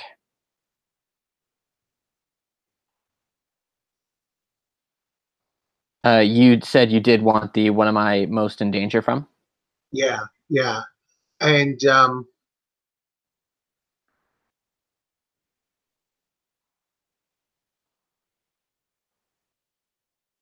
what here has most recently been, let's see, it sounds like that's going to wind up the same answer. So what is my best approach to avoiding this hazard? Okay, so you're looking for what the danger is and how to avoid it. Yes. Okay. So your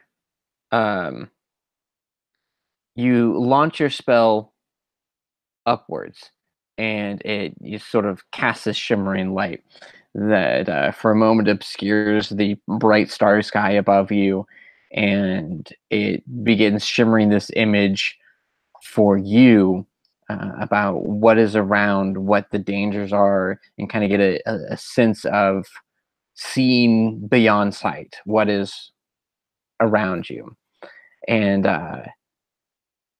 when you do so, you see this pack of coyotes, and they are chasing these jackalopes, and the jackalopes seem scared. They seem at the disadvantage here, which is unusual because they have antlers, and they're usually either capable of defending themselves or very capable of getting away. And then as that shimmering field of vision sinks down and lower, it gets into the ground and it starts sinking into those tunnels that are in the desert, the snake holes and the burrows and all the little roots and wiggling bugs that lie beneath the dirt. And you feel a writhing. You suddenly see this writhing. All those burrows and warrens that the jackalopes would seek refuge in is full of you can't see their shapes because it's now underground and it's dark, but you feel this mass, this large mass writhing beneath there, making it unsafe for the jackalopes to hide, forcing them above the surface. And that overwhelming sense throws you off course, and you kind of correct your motorcycle and overcorrect as your senses snap back to reality. And the as the light shimmers down,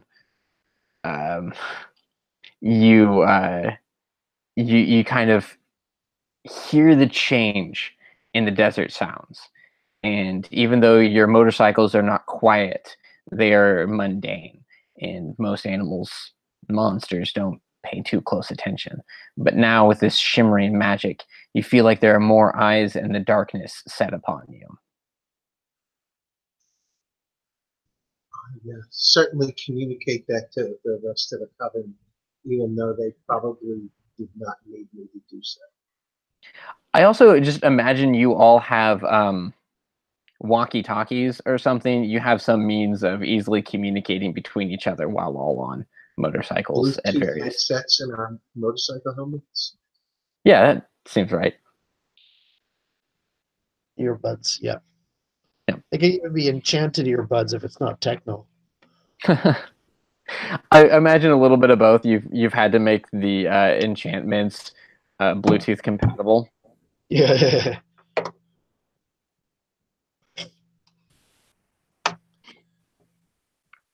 Okay. It is dark now. The sun is set, and the nighttime is the easier time to travel through. You have several hours before morning. Do you continue on, or how are you reacting to this information as it comes together? We normally drive through the night, right? Yeah, so like I always kind of imagine, or from what I know of traveling through actual deserts, it's much easier to travel at night than it is during the day because it's real hot. Come see, come So saw. friggin' It's hot. also really easy. It's really dark. It's also super dark. Mm-hmm. people get lost in that one road on Death Valley that I've been on. You try to go through it through the day. Yeah. I feel like we're decent enough at navigating though, because we got like wolves and stuff, and we've Well, been on this road before. Yeah, it's not us I'm Mhm. worried about. It's the Misha would be civilians. asking Lillian what it looks like our escorts our escort duty is taking the trip. Yeah, so I assume that I'm in one of the motorcycles in the back. Yeah. Okay. So we're like following, Do you I see? guess, Bernard's SUV. Yeah. Do you see signs of erratic driving or anything like that? Do I? A good Well, question. I'll give that one to you. Not really erratic. They're probably tired because they didn't expect to drive through the night. But they don't seem to be paying any sort of attention to like the desert fauna that you are all aware of. Okay, as long as we can all see each other, Mhm. I'm gonna trust Lupe knows the way, and I think we should just keep going. And all things considered, it's a pretty well lit night. It's only a few nights from a full moon. Okay, good. Okay. Yeah. I'm going to Very good. want to cast to try to do some magic myself. Okay. She's going to want to call out some flanking spirits that will give us a warning if anything approaches our convoy. They're not necessarily invisible to mundane eyes. They're going to be like wolves on the left and wolves on the right, just sort of spirits that kind of come flowing out of her cloak, her duster. Is that the ward you were talking about earlier?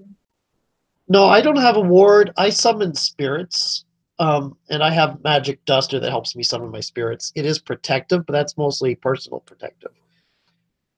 But I'm not creating a barrier. I'm creating an alarm trigger, basically. That makes sense. If something dangerous comes at us, these wolf spirits will howl to let us know.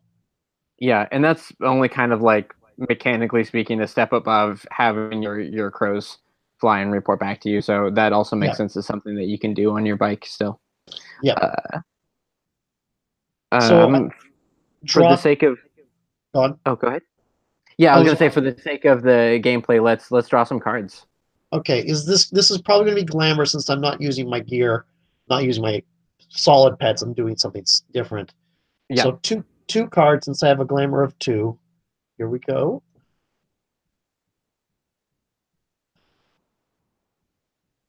And I got a 4 and an 8. Obviously, I'm going to go for the 8. Okay.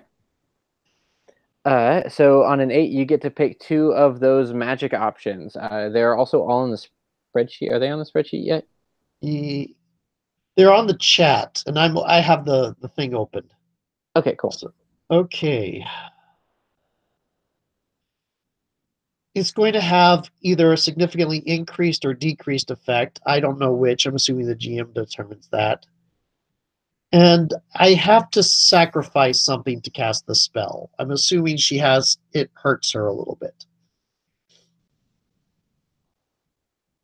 Okay. Sorry, what was the first one that you picked? It's significantly increased or decreased. So it's problematically a different scale than she chose. Okay. It is causing her a little bit of hurt. So the way that injuries work in this is it's like a tag. So your injuries are just like adjectives that can be used to describe your state of being. So I'm going to, whoa, bud, can you not step on my keyboard, please? Thank you. Sorry, I had to negotiate with my cat. No problem. Sid, for the purposes of having to discard cards from this deck, do you suggest that I just do a 1-card hidden draw? That is absolutely the best way to do it. Yes. Okay. So draw a hidden draw, and you can either have it off to the side, or as soon as it's drawn, you can just delete it, and it's up to you. Knowing me, knowing my luck, it's going to be something horrendously useful that I just took out of the deck. Yeah, but it's hidden, so we won't know. That ace of spades that sits off to the side, alas. Yeah. Okay. What does that look like for you guys? It's just a blank card back for us. Yeah. That's sitting to the right of the 8. Yeah. Okay. You're going to have to note that one down because if we shuffle discards in, it looks like it's going to pull it right back in. Or we can just leave it off to the side and it won't add back in. But yeah, that's but it's exactly a discard, isn't it? Yeah, it only shuffled. Shuffled. Yeah. it only shuffles back in if it's been removed from the room. If it's been removed from Oh. that section there, if it's there, it won't be reshuffled. And Okay. yeah, if you as I was reading the rules, I thought it did, but I could be wrong. Okay. Yeah, it's not going to re-add itself to the deck until we hit shuffle discards. So Yeah. No, I was you can just draw and then suggesting. immediately delete it. Yeah, I was just suggesting to write down what the card was, so if we get to shuffle discards, which I don't know that we will, that Taylor knows which one it was. Okay. Oh, okay. Yeah, just in case the thing works. Okay, so I'm gonna say that you have an injury right now that is, I'm just gonna say pained. So it's not a physical injury. You're not actually hurt, but you had to, cause yourself this injury. And the way that that works is if there's something that you attempt to do before you can heal that pained significantly affects, then when you go to make an action, you also discard an additional card.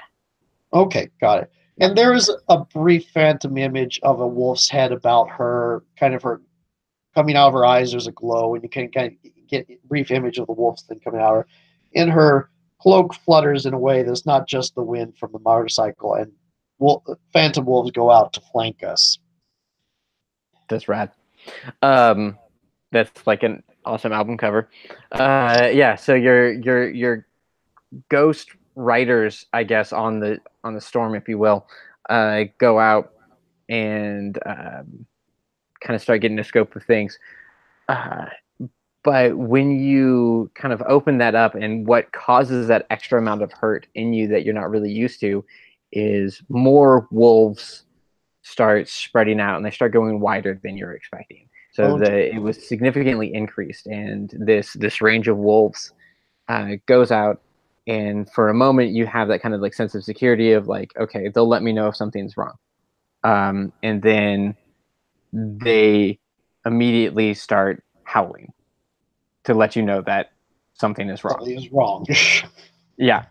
And the ones that are reacting are the ones farthest behind. But then they get themselves into a howl because, like once one of them hears one howl, they all start howling.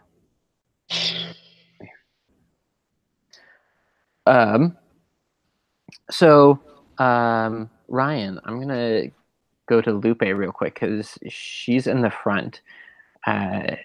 As these kind of spectral wolves come out and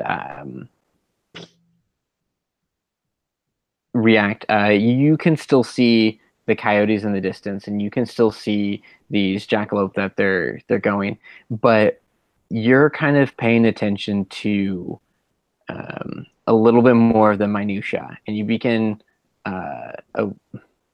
aware of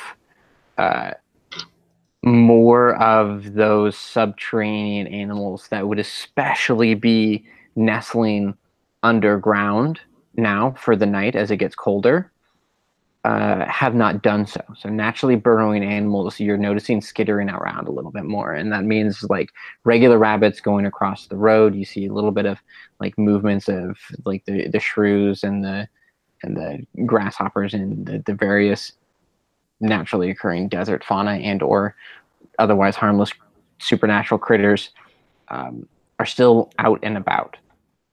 That's unusual.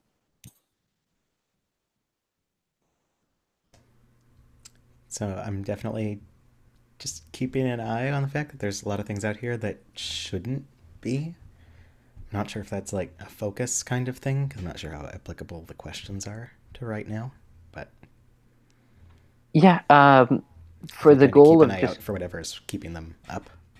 Yeah, absolutely. I don't think that necessarily is a focus right now, but if there's something that you wanted to key into, we could do that.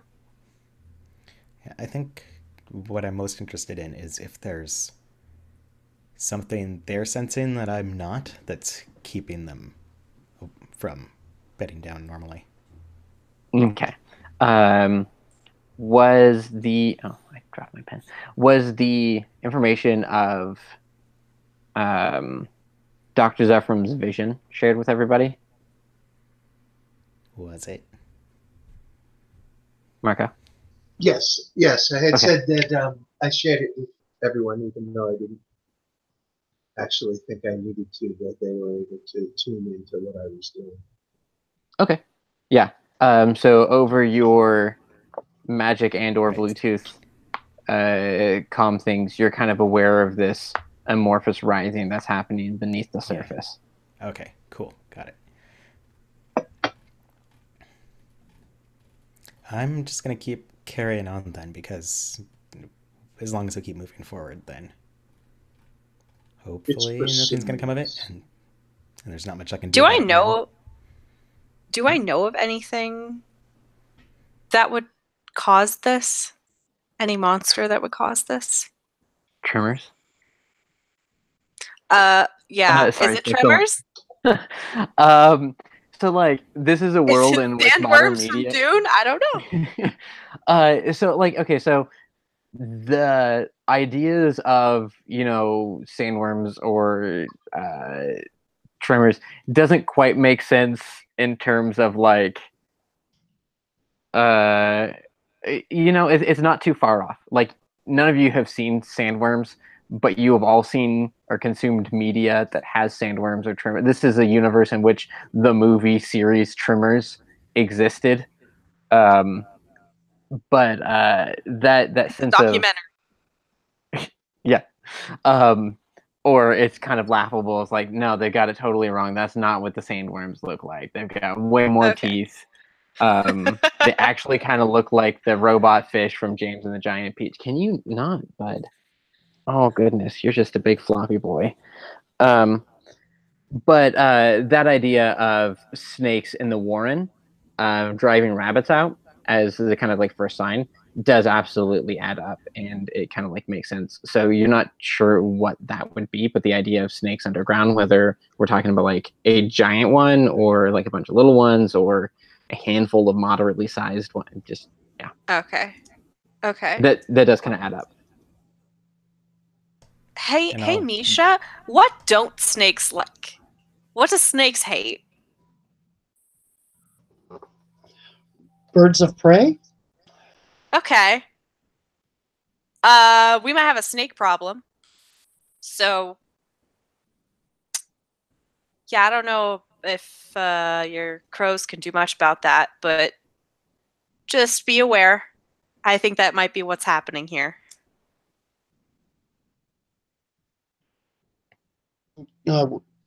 Understood. Okay, snakes don't like, was it, different temperature changes, and birds of prey will snap them up. These are underground snakes that seem to be. Are they following vibrations or are they following the magic? I think that maybe we could make something that's a combination of magic and physical vibrations and lead them off in another direction. That sounds like a good idea. Blaze, this sounds to be like it's in your wheelhouse. Loud and distracting.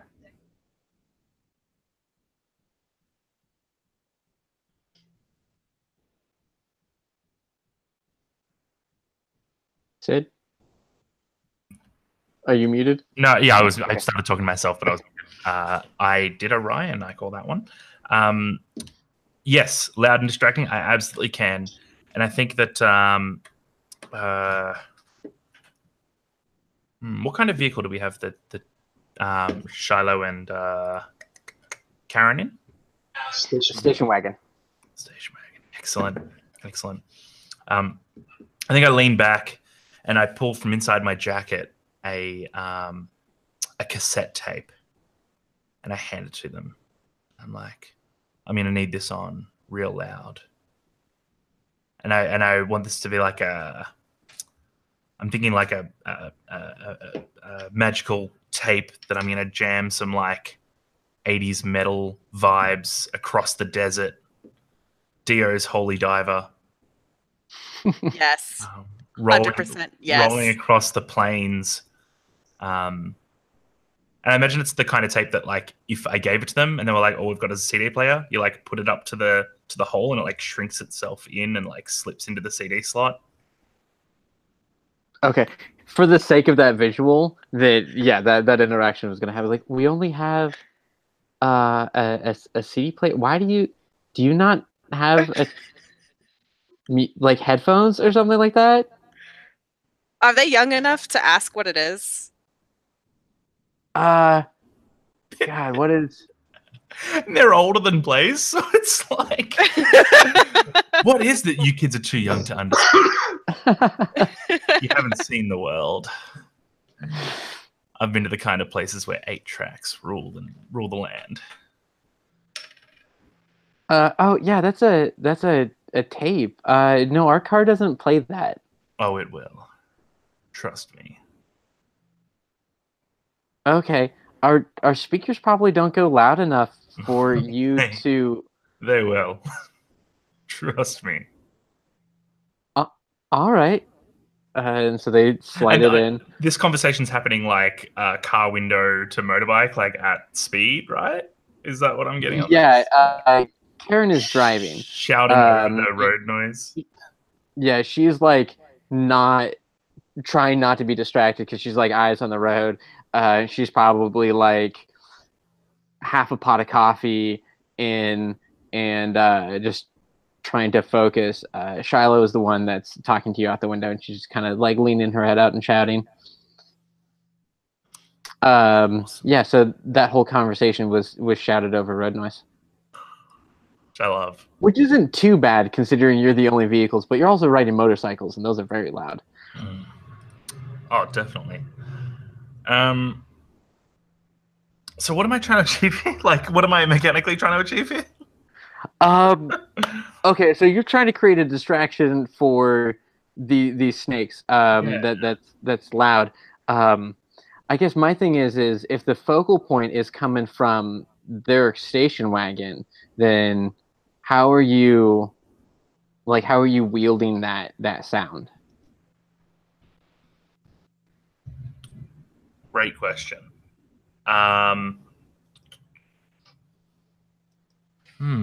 What are you thinking?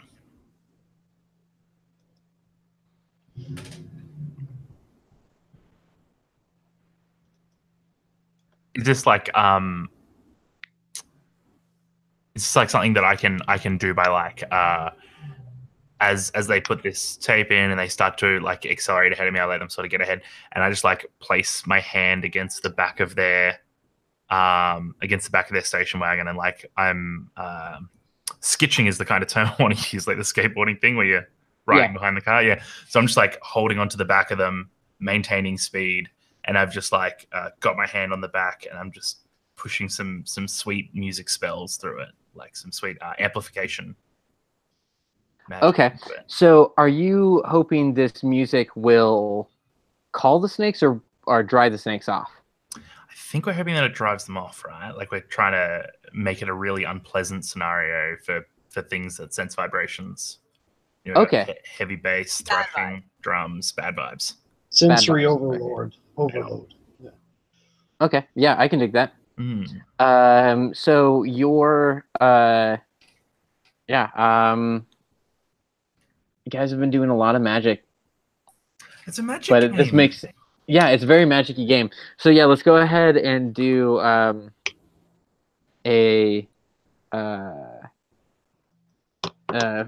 channel on that again. Channel?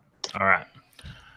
I'm going to draw with Glamour, which for me is a 3. It's good. It's good news. So 3 cards. Submit that. And I got a 10 of clubs, which is good. 5 of clubs and a 9. So I've got a 15, which I'm a fan of, but no face cards. That's okay. Which means on a channel on a 6 to 10. Wait, if I get over 10, does it count as a face or does it? I would think so. Okay. Yeah, I'm gonna go ahead since the addition is part of that. Mhm. I think it makes sense to me for that to be a face situation. Okay, cool. Just let me look at that. So I believe you just need to pick one. All right, I'll pick one. I'm going to pick. Oh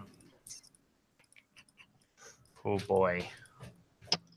Unfortunately, unwanted attention is the one you're trying to avoid. Yeah, So. I'm not a fan of that. I think the spell is erratic and unstable, and I think that fits Blaze, right? Like, it is something she hasn't practiced. This is probably the first time she's doing this for real. Right, and also since you're kind of passing it through the car, you're a step removed. Yeah, okay. And we're doing it at speed, so like it's shaky. The whole thing is bad news. Okay, so you see Shiloh take the tape and like, where am I even supposed to? And it starts shifting in her hand. She's like, oh, that's weird. Sure. And slips it into the CD, and immediately it starts playing. She turns it up a little bit more, and it gets very loud. Not the kind of loud that is just hurts your ears, but you all feel it in your body. And as Blaze places her hand on the trunk, and waves radiate. It looks like audio blast radiates from her hand, the contact point. You see these waves shake the ground, and you all feel the vibrations in your body. And it pushes through the ground. You see the dust pop up and wave out. It knocks dirt and dust loose in these waves. And as a powerful like power chord hits, or just I'm trying to play Holy Diver in my head, and all I'm getting is the Holy Diver, and that's it. So at that point, a particular wave goes out, and you see what looks like a wall rise from the earth. And as you cast the lights, and as these spectral wolves kind of illuminate them with their own glowing bodies, you see that the wall is made of scales. They are countless small black snakes that are writhing and twisting, that have now been blasted out of the ground. And when the wave passes through, they'll drop and scatter, and they try to get back into the ground, and they try to spread around, but this music is driving them out. Fortunately, it's keeping them from coming out directly underneath you or directly around you. But as you're going through, these snakes are just being driven out of the ground. I love that so much. This also means that because you are driving them out in a circle around you, some of them are coming up in front. Just before we roll further into fiction, I want to. I think we've drawn the full suit of cards, so we reshuffle. Is that right? Am I jumping ahead of things? We reset the deck, or I think that if we were to draw everything from an ace to a king in the same suite. Oh, right. Yeah. Okay, not right. Got it. I was thinking one of each. I was spot on.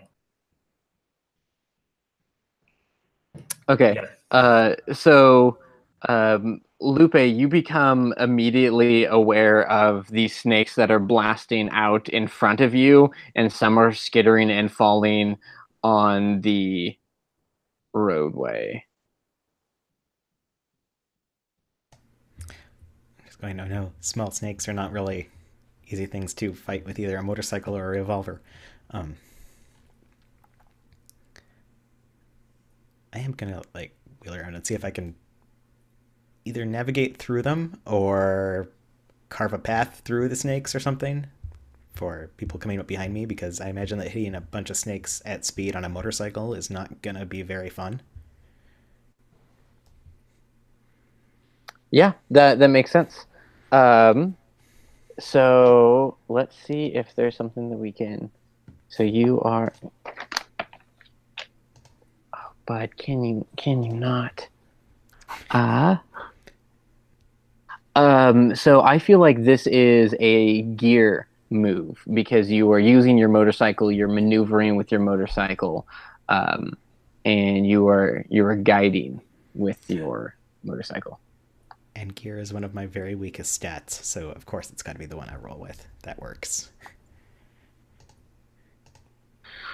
Let's see what is the consequences. You might roll well. We'll see. And failure can be fun. Yep, fail forward. What? Oh, I guess it's called Get Equip. Yeah, so Get Equip is what the actual move is called. Awesome. Okay, yeah, I was just seeing what the the possible results were and how well they fit, but I like those. Those work. Okay. So I need to draw a card.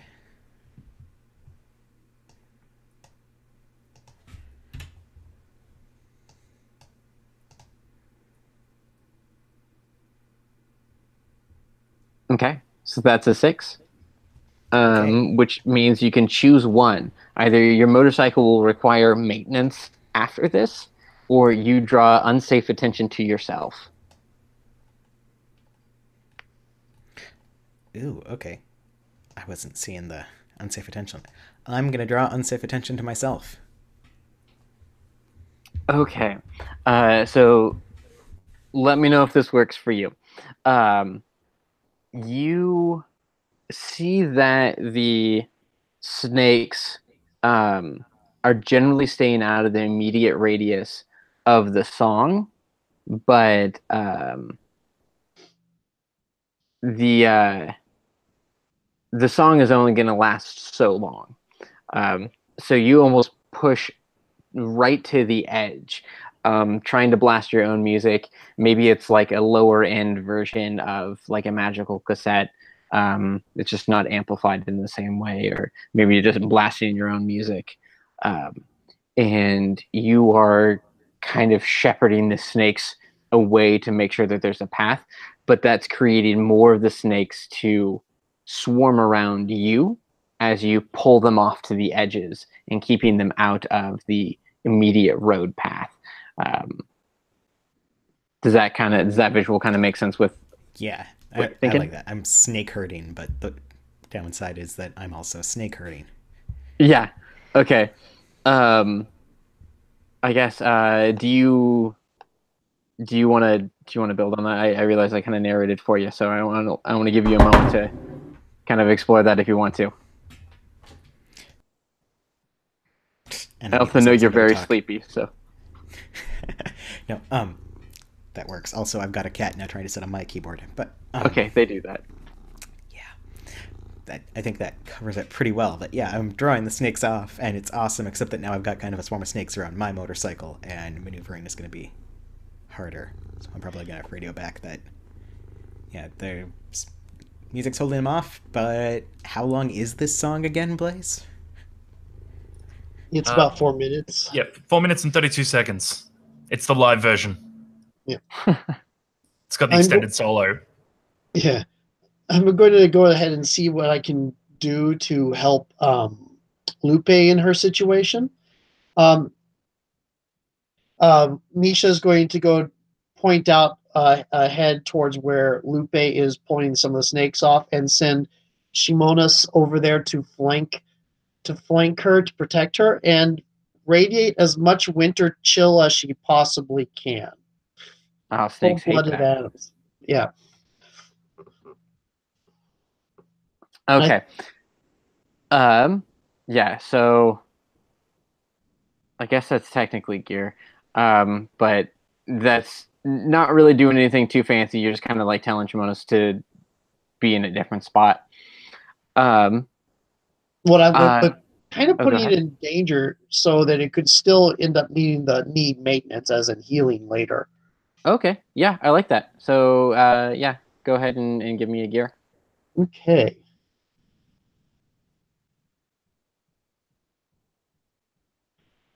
Oh, okay, that's an 18. Okay, yeah, nice. Shimonis is just coming in on the Holy Diver solo, coming up right alongside Lupe. Ice trails following. Okay, so that was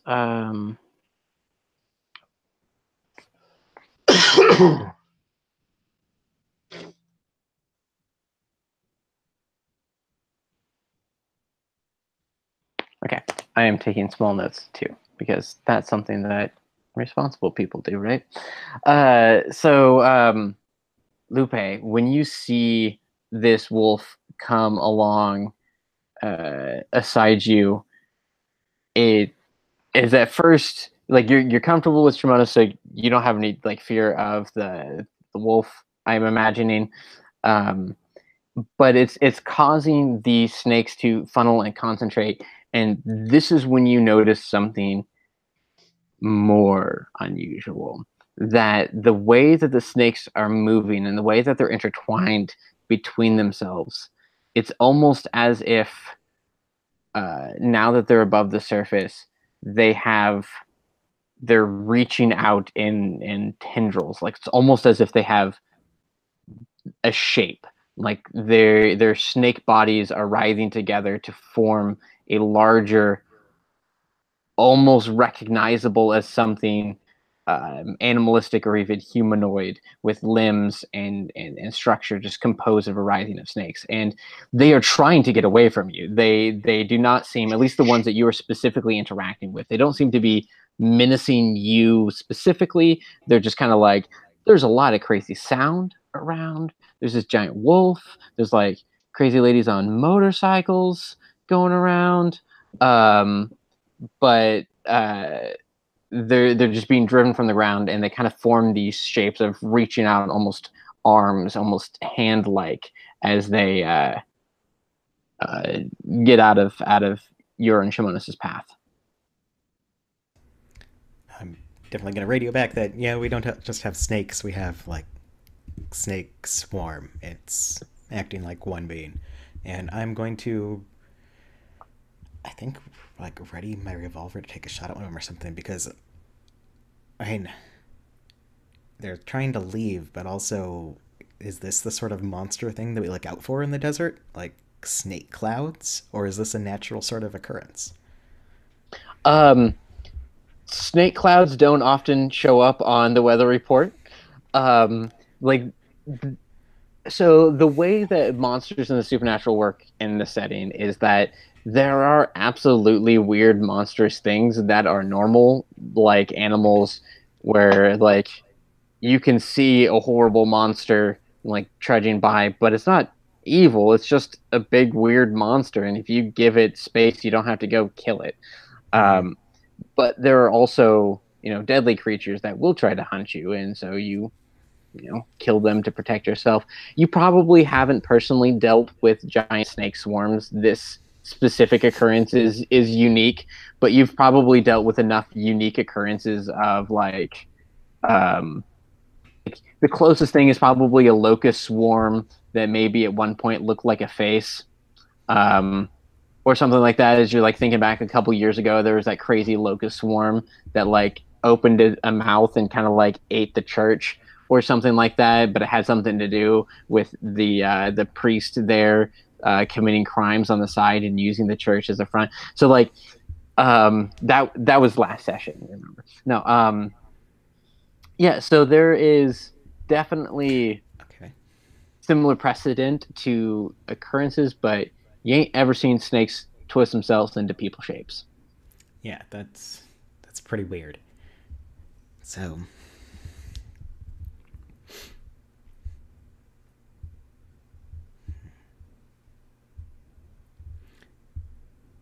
I'm just thinking through that. How am I going to try to suss out what it is that's making the snakes go super weird in the middle of the desert while also trying to clear away from motorbikes? Yeah.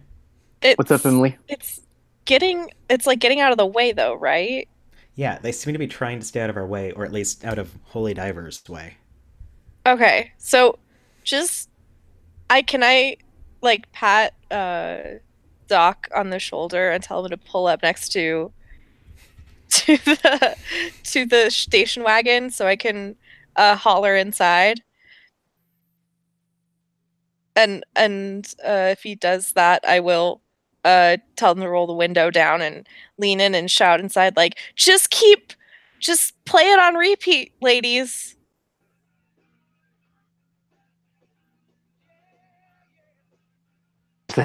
Is that Holy Diver I in hear the it in the background? background of someone. Yeah, and Um, probably you're getting that from Lupe at the front going, just like, keep playing the song that seems to be driving him off. I can't see what's riling him up. And then how far are we from like the place we usually stop to rest? How long have we been on the road? You've probably been on the road for a few hours, but it's still a few more hours until morning, and a few more hours yet until you came through the hottest part of day. Okay. So yeah, I want to tell them to keep repeating Holy Diver, and just quick overview, like, how we doing? I know there's a bunch of snakes and they're in people shapes, but you know, eyes on the road, 10 and 2, how's Dallas? Kind of just want to make sure everyone's cool and just pretend like everything is fine when it clearly isn't. Yeah, so they definitely appreciate being checked in with. They seem a little reluctant to keep playing Holy Diver, but if you No, seem you to be have to. You actually have to keep playing Holy Diver. That's part of the deal of us escorting you. I'm afraid. I'm sorry, but it is necessary. Okay. It's scientifically proven to repel snake people. Is this normal? Like, do you usually have to repel snake people in the desert? I mean, it's not every time we have to repel the snake people, but it's not the first time, and it won't be the last. Don't you worry, pretty little heads about it. Meanwhile, the rest of us are exchanging things like, what the hell is this thing? I've never seen anything like this in my life. No, totally normal. Do you want to negotiate for me? Okay.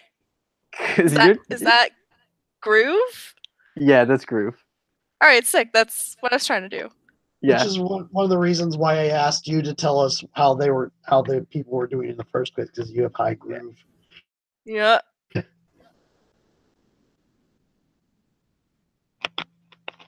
Hey, that's a face.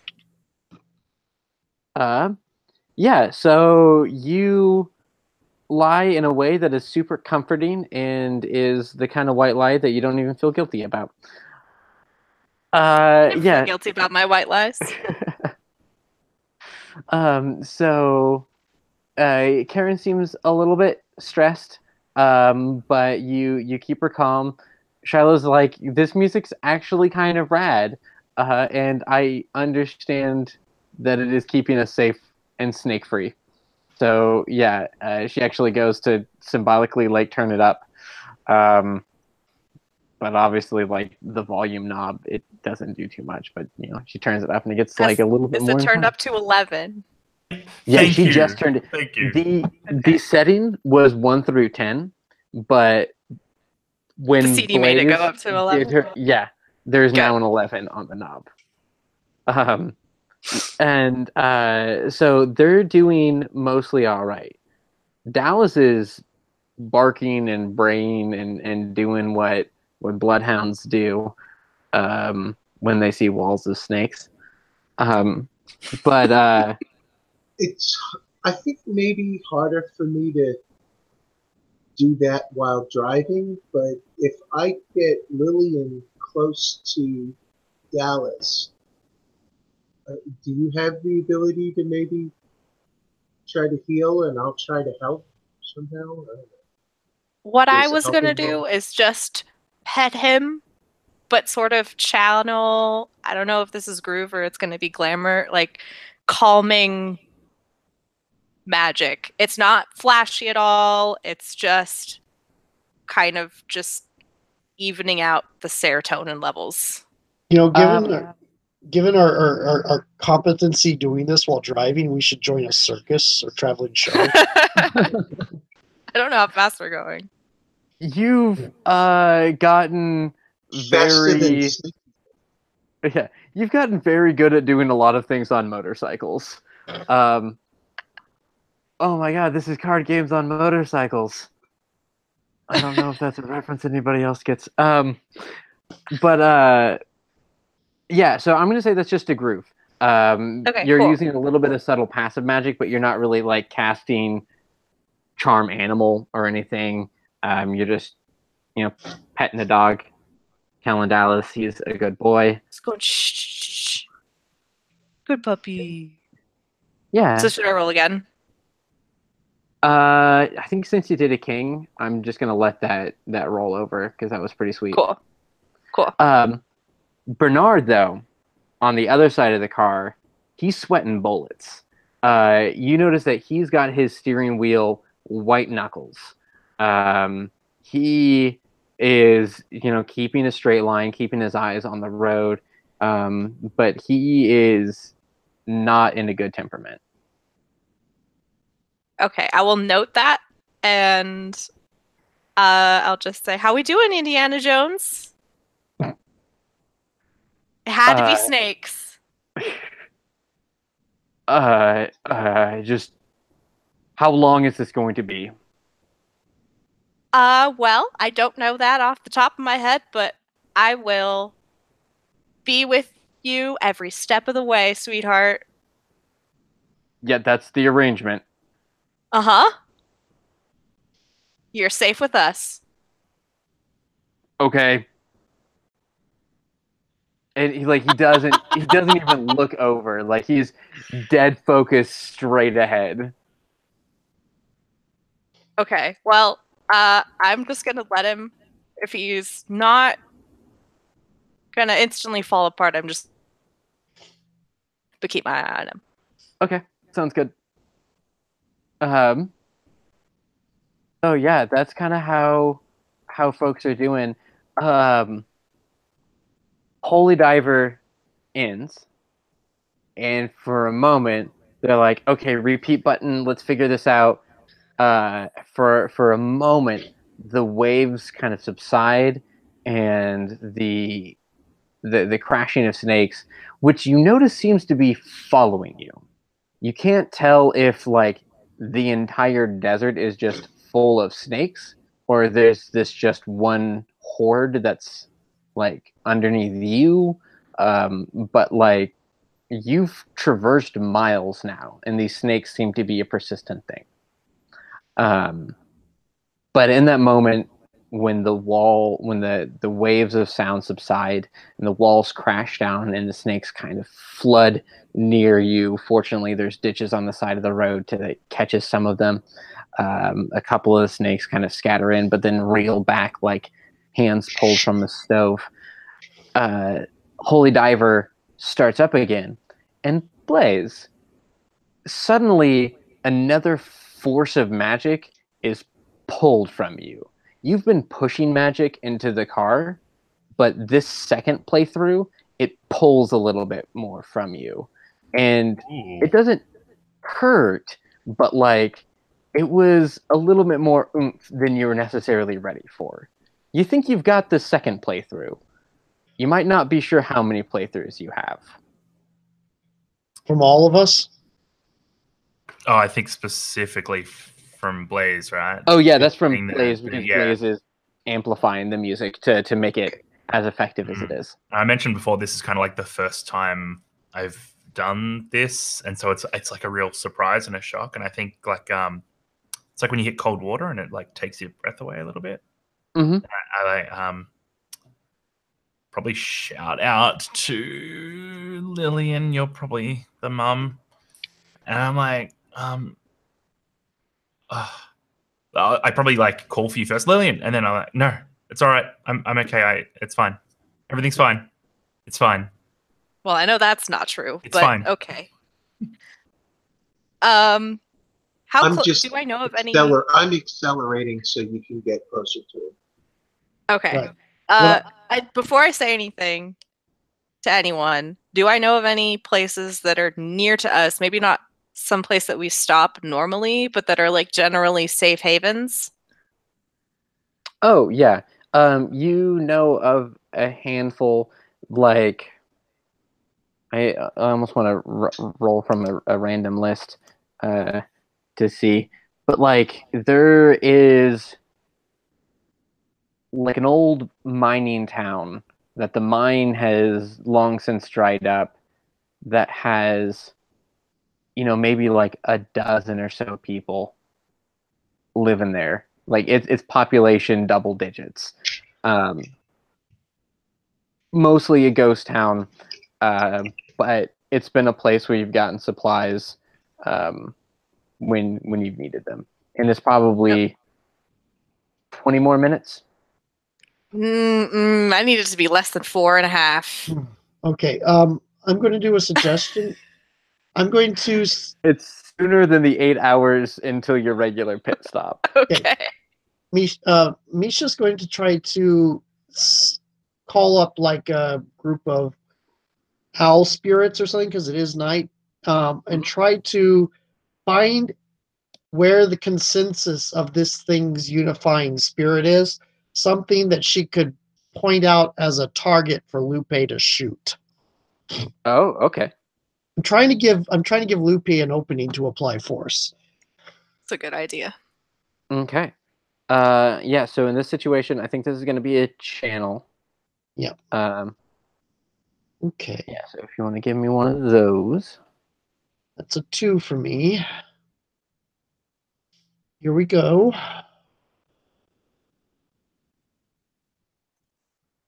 Ooh, well, Jack. Face card. Oh, nice. Cool.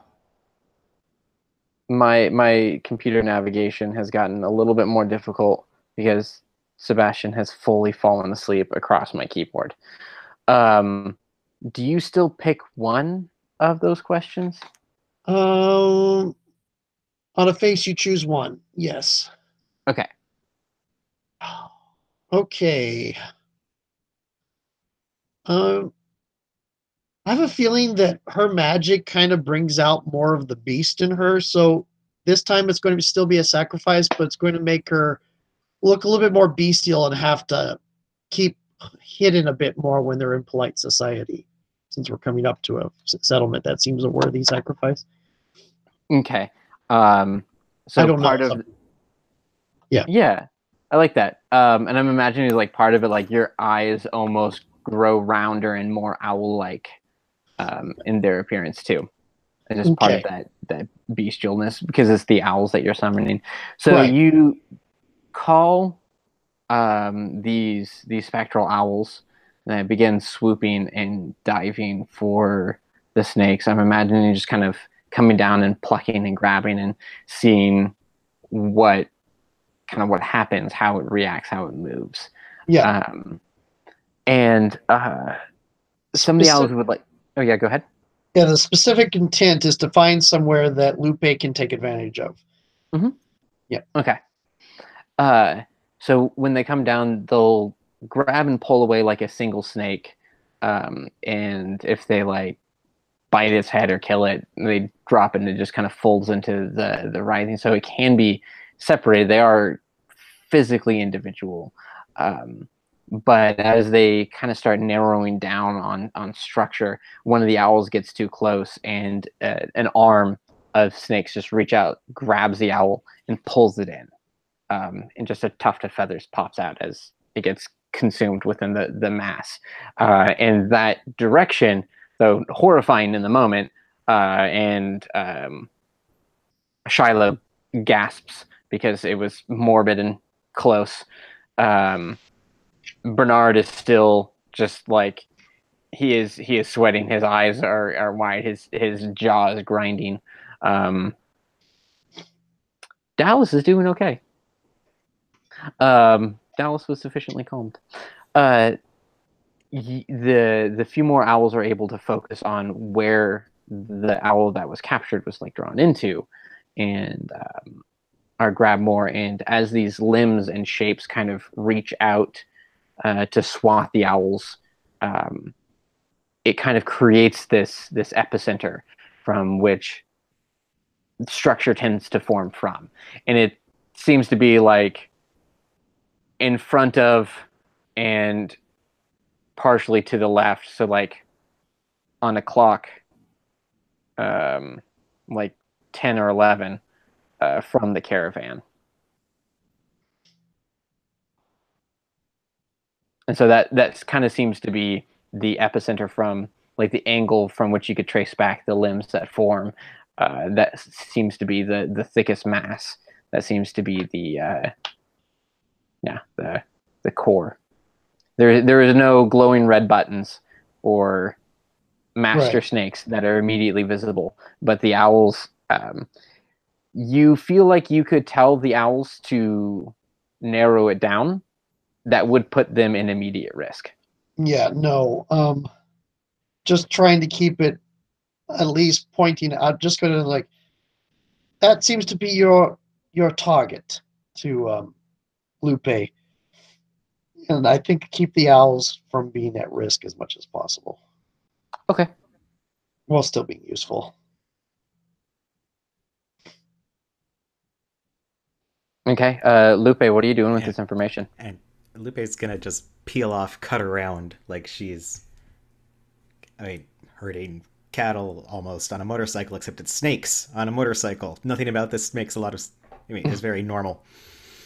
And try to zoom in so she can get a bead on that central area that was devouring owls and see if she can pick out a target in there, because maybe like shooting into that, it's going to encourage them to dissipate a little, even if we don't have Holy Diver blasting all the time. Okay. Okay. Do you want to apply force? I would love to apply force. Draw in some cards. Oops.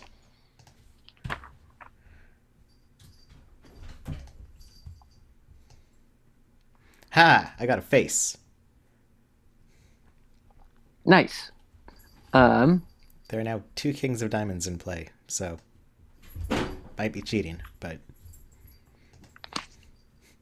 Oh, yeah. How does it not remember the cards that are drawn? No, it should. I'll have to ask Shane about it. I'm super confused. Yeah, that's got to be a bug or something, because normally it only has 1 deck at a time. I'll mention it to him. Okay. I'm not too worried about it for this playthrough. So let me review what that means for you. So on an apply force, oh, yeah, so we don't have to choose any of those things. Yeah, so you don't have a specific target. You just know the area, but your revolver shoots true. And as you see this mass of snakes just kind of like reaching and swatting at these owls that are circling and taunting and keeping just out of reach, you aim into the depths and crack one shot off, and it just sinks into the mass. And for a split second, it disappears and nothing seems to happen. But when you see the blast out the other side, and the snakes kind of wriggle out of the way, the opening reveals that you have blasted through a snake that was several times larger than some of the other snakes, and blasted it clean in half. And when you did that, an entire arm that was reaching upwards just falls apart, and those snakes scatter and wriggle and eventually join the mass again at the fringes and roll back into it. But instead of just taking out like one of the edge ones, because you saw when the owls would swoop down and pick up one, it had little to no effect. But that you were able to aim for a big snake in there and blast it through, you took out an entire limb. And as that limb scatters away and reforms, you see that there are other much larger snakes in the depth that never seem to make it to the surface, but are moving underneath. Okay, I'm going to radio back that there's some larger ones in there. I can pick them off, but I'm not sure how long it's going to take me. How much longer do we have on Holy Diver? As I'm trying to wheel around and form another shot. Yeah. At this point, we're probably in the last verse of the second playthrough.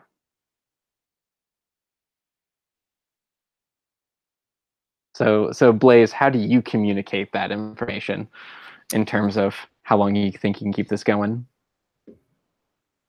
I sing along with the line that plays immediately. You can see his straps, but you know he's clean. And then I like with like a real yeah, that's how everyone feels when they listen to Holy Diver. This is a long song. It's got like 8 verses in it. And I'm like, oh god. Yeah, I think she says, I'll give you another playthrough after this. Like, we'll repeat once more after this, but you can hear her voice breaking, and you know that she won't be able to hold that up. Lillian immediately is not happy with this. Can do it, Lillian. Not my mother. She's gonna give her a look. And then communicates not through intercoms to tell Dr. Zephram to stay near the driver's side of the station wagon. And then she's going to turn around and keep her eyes on Blaze. I got plans. Blaze is like slumping over her bike at the moment. You can see like she's the hand keeps coming away from the car and she has to like speed up again to shove it back on. And yeah. Can we focus energy through the car? Like, can somebody else do what Blaze is doing? Well, I was thinking on the lines of feeding energy to keep Blaze going. Yeah, somebody could do a heal action. I'm going to say that this specific magic is kind of unique, just so somebody couldn't like also conjure the spirit companions that Misha can conjure. This particular magic is something that only Blaze can do, but there is a heal. I guess it's not a basic action, but to heal, if you tend somebody's wounds and you kind of like share a moment, and it's not just like I help you, it's you help each other. That's one way to return some cards to the deck and repair like injuries, and in this situation would kind of help restore. So yeah, if somebody wanted to saddle up next to Blaze and help her through in a way that she was receptive to, then yeah, that would be an option. Never mind, that's a way better idea. This idea is good. Continue. Oh, well then I was thinking of pulling up next to Blaze and passing a flask and saying, "You got this, son." Or, sorry. Kid. Kid. I'm super interested. What's in this flask?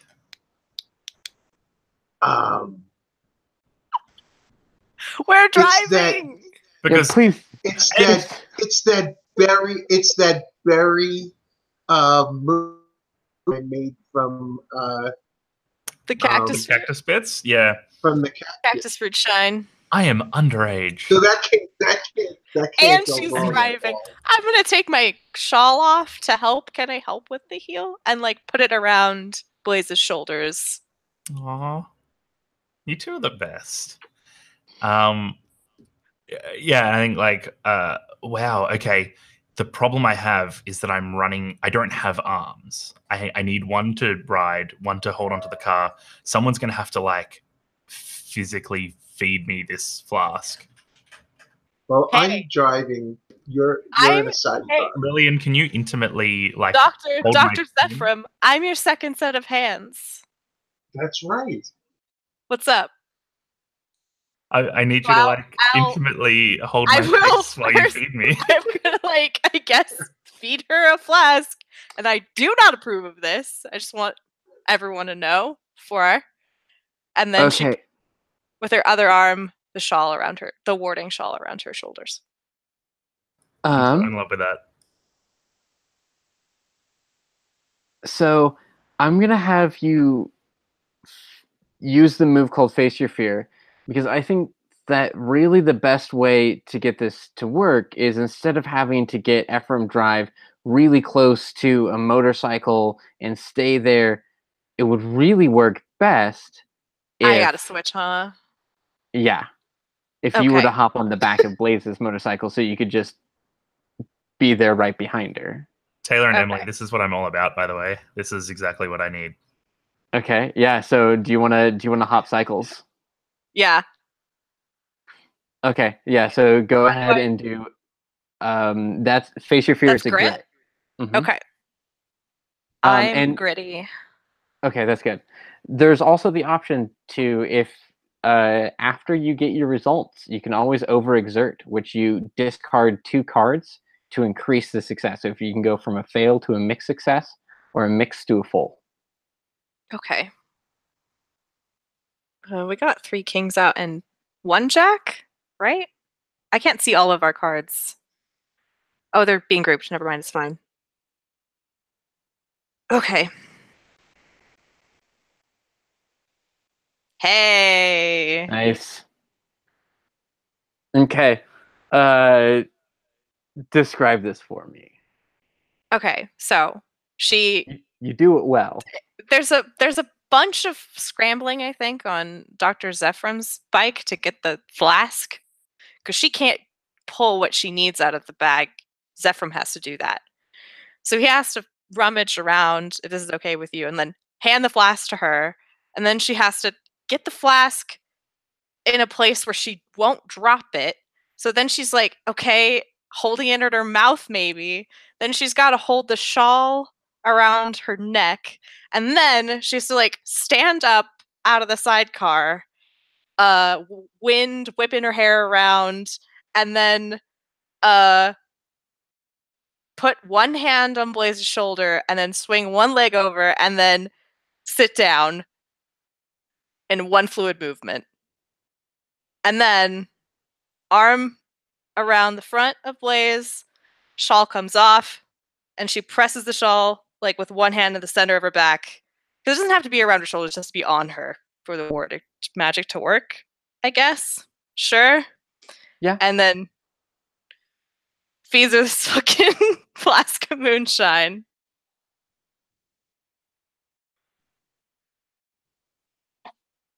Thank you. That is amazing. That is everything I need. Oh my god. Very good. Oh, that's my everything. Emily, I'm so glad we're friends. Yeah, so that was a very Likewise, Sydney. very deft maneuver. Though there is some awkwardness and some fumbling, what could have been very, very dangerous, you managed to accomplish. So, Blaze, when this shawl comes into contact with you, you feel its warmth. You feel the warmth of a body just behind you, holding you. You kind of become aware of how frigid the desert at night can be, and this warmth of not just temperature, but of human contact, of somebody risking themselves to support you. It's a good feeling. Yeah, and in that really drowsy, exhausted thing, I like lean back into Lillian, so she's taking my weight, and say, "Mom." Yeah, sweetheart. Oh. Am I doing okay? Doing great. Just a little more. Okay. I can do it. As playthrough number 3 starts, you feel that jolt again rack your body. And in this time, while you felt like you were struggling to keep contact, this time is like a jolt of electricity, like you can't pull your hand away from like the electric fence. It's this contact that you feel stuck to the car as the magic is just magnetic. And it is coursing through you. You feel your magic, but this time, though it's very taxing, you have support, and you have that holding, and you can kind of focus a little bit more of your energy on this because Lillian literally has your back. Yeah, so you've got a good solid playthrough of Holy Diver left to go. Lupe, you're taking another couple shots. Yep, got to try to pick off the big snakes before Blaze completely loses her grip on Holy Diver. Okay. I appreciate that this becomes such a central... I'm just imagining that no matter what I do, it's to amazing swells of Holy Diver, and it just looks so much cooler. Yeah, so you take another couple of shots. I won't make you roll for those, or draw for those. You take another couple of shots, and you crack through a few more of those limbs, and as you break it apart, you reveal more of that inside structure, and some of the extraneous snakes that have writhed and spread around kind of break down. You also notice that what was an entire circumference has thinned out in the other areas, and is kind of centralized. It's now kind of massing more, and the rolling writhing motion, you're noticing this most because you're interacting with it, does seem to be pacing the vehicle. These snakes seem to be the same ones that have been with you this whole past couple hours on the road now, or whatever time is, I don't know, it's an illusion. And as you crack away, you're finding there's that core in there, and every now and then you get a glimpse, but it's too deep and you're not quite sure that your revolver, though true, there's a lot of snake bodies between you and those glimpses that you're seeing. You take a couple more shots. Your 6-shooter is getting down to its few before you can reload. Do you try to go for that center core, that massive serpent that seems to be in the middle, or are you hedging it a little bit more? I guess, what do you try to accomplish before you need to stop to reload? I mean, if that's an option, then yeah, I've got to go for trying to cut to the very core of the snake mass, and then I can peel off and reload stuff. But yeah, Blaze can't keep this up forever, and people are counting on me, so gotta double down, shoot some snakes. Hopefully the right snakes. Okay. So I'll ask, since this core snake seems to be particularly difficult, what aspect of your situation are you changing to make sure that you're giving your revolver the best chance to shoot true?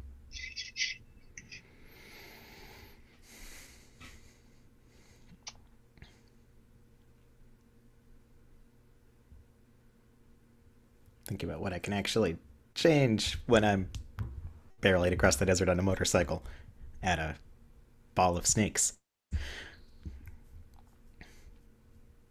I guess you have... I imagine there's a certain distance that you have to keep because of the pile of snakes that is mostly on the ground. You do have a fairly sizable wolf that's kind of helping you out, who's still there, Shimonis. Blaze is very occupied, as is Lillian. There's Dr. Zephram, who's kind of far behind, but no longer has a Lillian on his bike. There's the couple of cars that are around, just kind of like painting the situation. The car that is closest to the writhing snake mass is Bernard's Subaru. I don't know why it's a Subaru now, but that was on my head. So it's an old Outback, let's say. That makes sense. I don't know. Maybe he's driving an old Outback. Subaru SUV. I originally said SUV, but I've been car shopping for the past several weeks, so I've got cars in my brain. Anyway, it's an old SUV, and he's driving it, and it's got a dog in it. But that is certainly the car that is closest. But I don't know. You've got a couple of options. You can try to draw it out a little bit more. You can try to get closer. You can try something crazy and death-defying. You can try something a little bit safer, calmer, waiting for the perfect shot. That's what's Lupe's style. Over the walkie-talkies, I'm going to be like, so are we sure that the snakes aren't here for someone? They seem awful interested in Bernard's car. And I'm just going to, like, zoom right into the heart of the snakes and go for, completely irresponsible, unsafe motorcycle stunts, like veer in and try to get up to the heart of it and take a shot, and then maybe I'll crash or something. I don't know, but it's gonna look awesome. Wow. Please don't crash. Do you wait for any of your coven to respond to your initial question before you do your mad stunts? For like a beat, yeah. Okay, who wants to fill that beat? This is the question was. What was the question again, real quick? Are we sure they aren't here for someone? They seem awful interested in Bernard's car. Yeah. So, but it's going to take her time to answer. So Lupe will probably go right into the thing anyway. But she's going to go ask her crows. This is going to be kind of a focus thing through her crows, though. Okay. The crows are just the example. Trying to look at what does it want. See if you can find what it wants. Okay. So we will resolve Lupe's mad stunts first, and then we can follow up with the focus. Yeah, because Misha's response is to go look for answers, and then Lupe does what she does anyway. Yeah, okay. I leave the beat mostly for if certain characters told me, whatever you're planning to do, don't, then I need a vow to listen. But otherwise, mad stunts. Yeah, okay.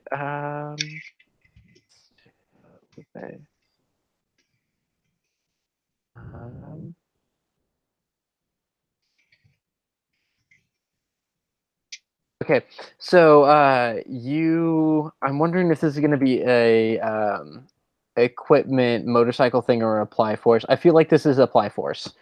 So go ahead and draw that for me. I believe that's guts.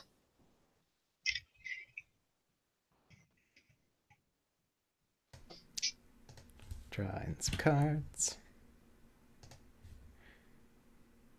Ha, Jack. Nice. Is that our final Jack? Might be. Anyway, It could be more. Okay, so that's we don't a face have the card. diamond yet. Okay. So you successfully apply the force of a motorcycle to a semi-sentient massive snakes. Tell me about these stunts. Yeah, so again, with like sort of matching a swell of the music as it goes into the Holy Diver, she kind of just veers off into the mass of snakes, plowing through into the heart where these limbs seem to be coming out of. Readying her pistol for a shot, but also like just gonna ram herself through it. And it looks like maybe there's a plan here, but also maybe it's just terrible Lupe stunts. But she's totally planning to come in and then like veer and shoot at the last second, which may or may not actually be physically possible. So are you trying to stay on your motorcycle through this whole thing, or are you putting yourself bodily into the situation? Fuck yes, I'm going to fling myself off the motorcycle at the snakes. Oh, that was a question, not a suggestion. Yeah, let's do it. Phrase it like that and not have it be a suggestion. We are going to have it stern talking to about motorcycle safety. Okay, yeah. So, well, after seeing her crows off and seeing this, Misha's going to veer off and try to where she can go catch Lupe falling off the motorcycle. Okay. Not before I kill some snakes. Yeah. Yeah. So You got a jack on that. yeah, I imagine you veer. You probably bring the bike up in a wheelie so you can create the most surface area, and then turn it sideways at the last minute just to send it sideways into the snake, just to create like the most surface area. And can you? I don't want to be too railroady, but if you can allow me to be a little extra, I guess how much? Please be Respect- so extra.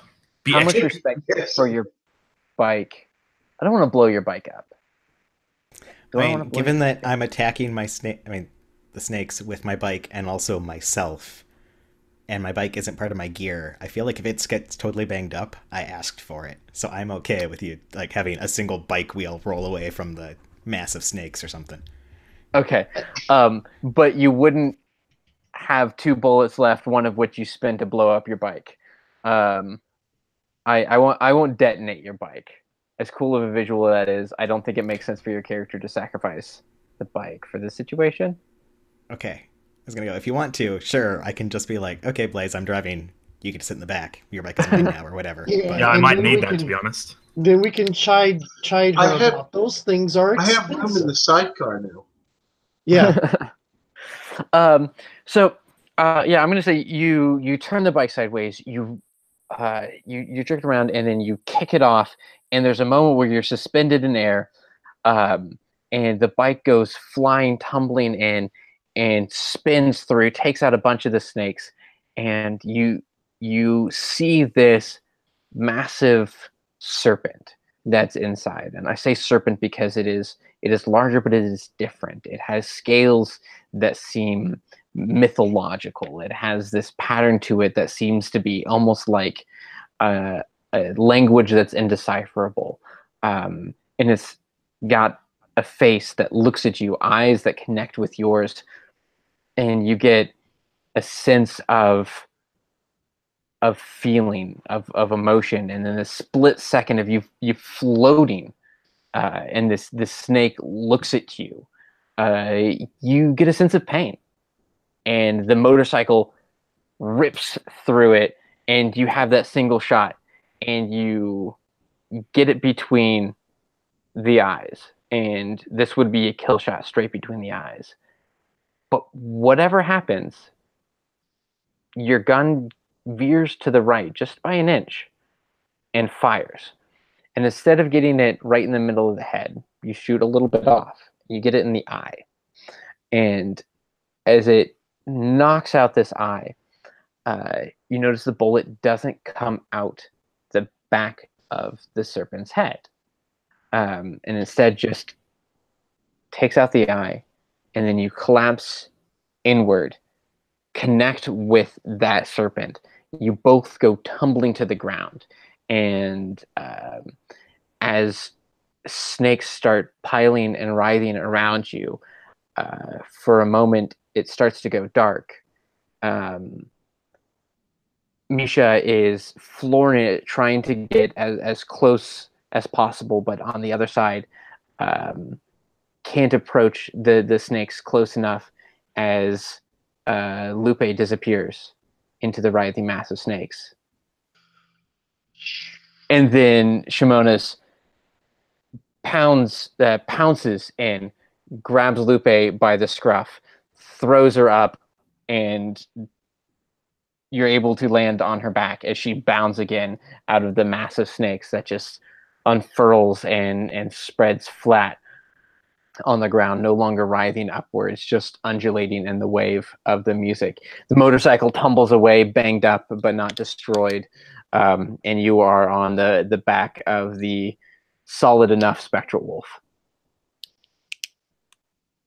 Just like we rehearsed that or something, which Yeah. we totally did not.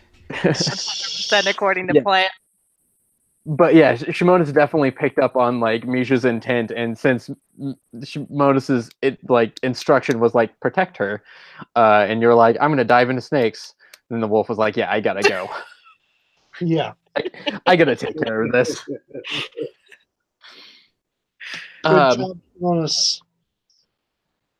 So in this moment, the snakes calm down, and it seems to be mostly resolved.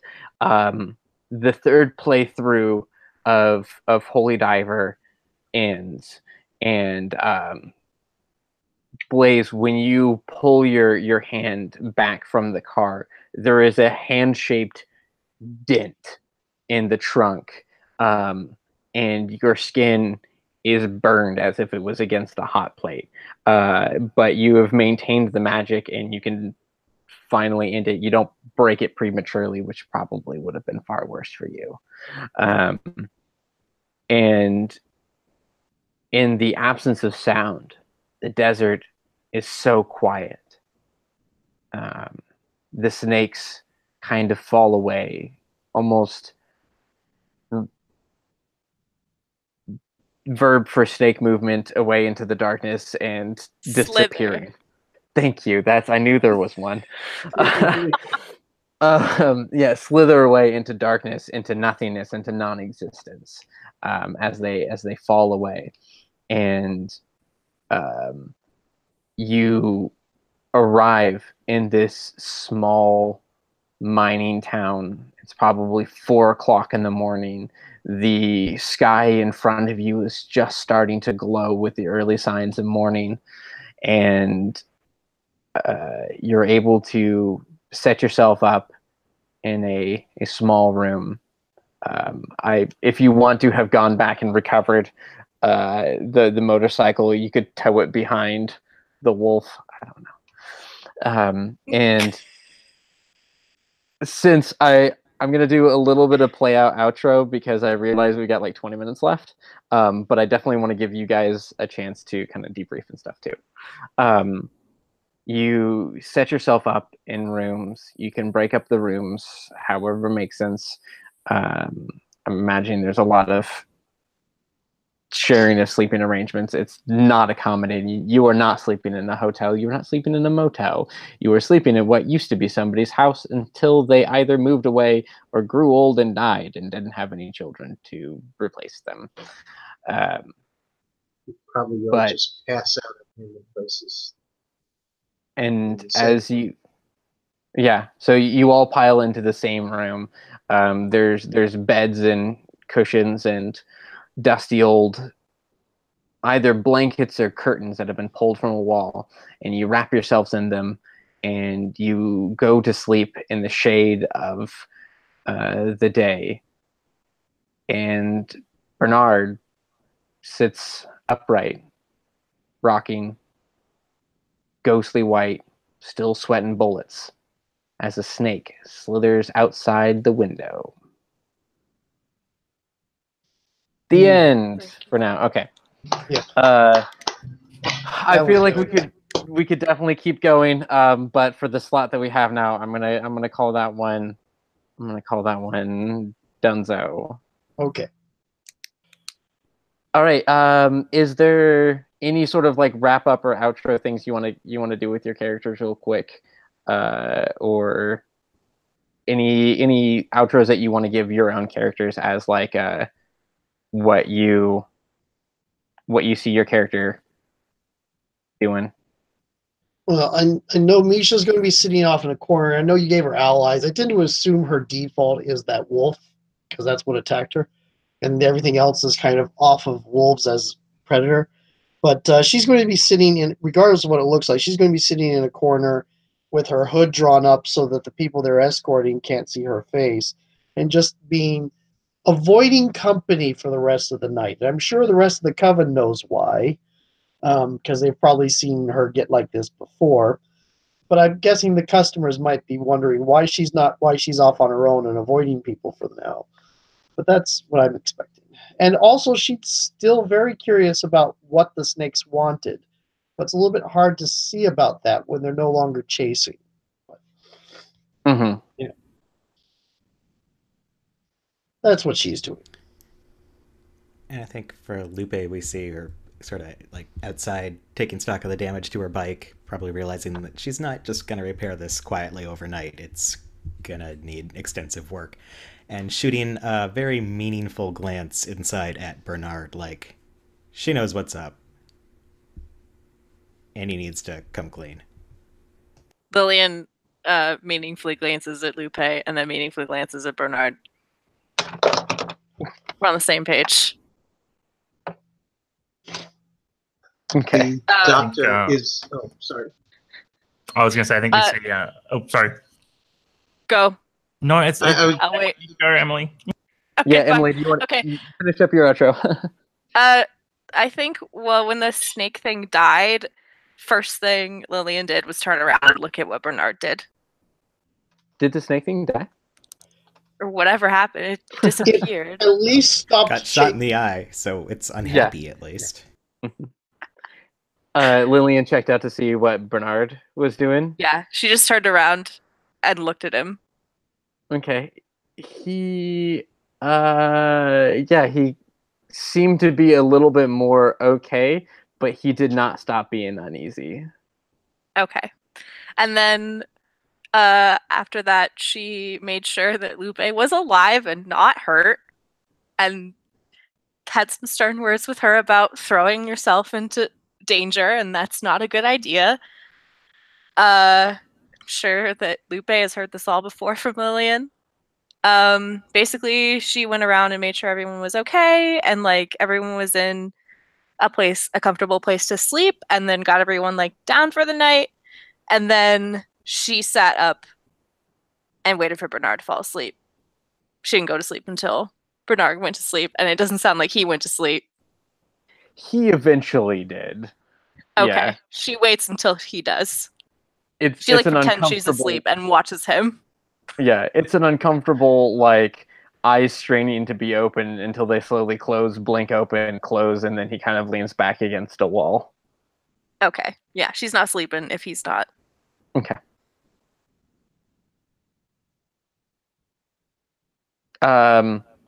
Sid, do you want to say how Blaze responds to Shiloh being super impressed with her rad magic? Yeah, I think we see Blaze sitting like cross-legged in front of Shiloh with a hand out, and Shiloh's like wrapping a bandage around that hand.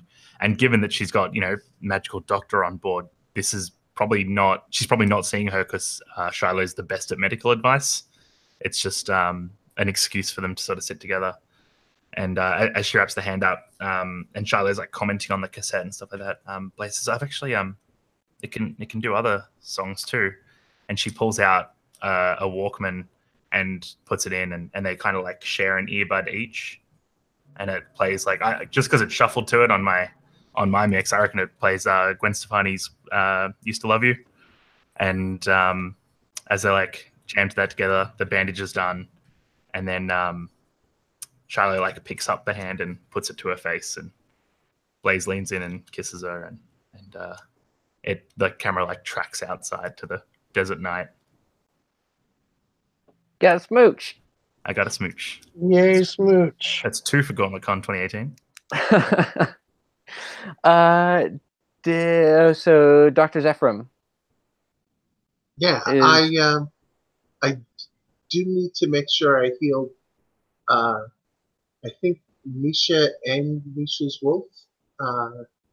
Yeah, were they both injured? Shimoda's didn't get mechanically injured, but I imagine there are little non-mechanical cuts and bruises in there. And Misha both has currently expressing the beast spirit inside her and some pain. Yep. So, I'll tend to the wounds of everybody. And then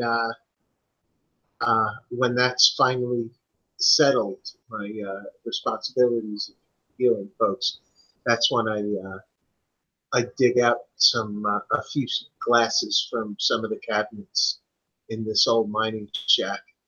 Tin cups and things like that, and bust out the new, the other bottle, the final bit of the moonshine, and and I make sure that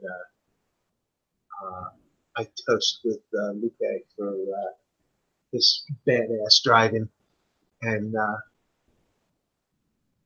never. It doesn't even occur to me to reinforce. Don't throw yourself into danger. That's just. Yeah. Not don't throw yourself into danger. Just make sure you come back after you do. Come back after you. Yeah. So and with that, eventually all of you are able to sleep through the hottest part of the desert day, and as it starts to cool off again, you're able to continue your voyage for whatever future adventures may happen. But for now, you rest. Yeah. And that has been Lighthouse Keepers, Dust Wardens by Nora Blake. Cool. That was an interesting game. That's really special. Thank you so much, Taylor, for putting in the extra effort to get this together and run this for us. Yeah, thanks for hopping in and joining. I think we were both kind of in a predicament of half a game. What do we do? So I'm really glad that this was able to work out. I hope this kind of, those of you who are looking forward to playing Monster of the Week, I hope this kind of pushed all your supernatural buttons that you're looking for.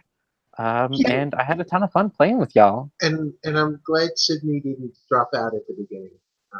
Yeah. It worked out really well. I'm glad Taylor talked me into it. That was a good time. It was a real joy. That was fun. Yeah. Do we want to do? I'm used to doing quick outros. I don't know. Are you still recording? Yep. I'm happy to run an outro.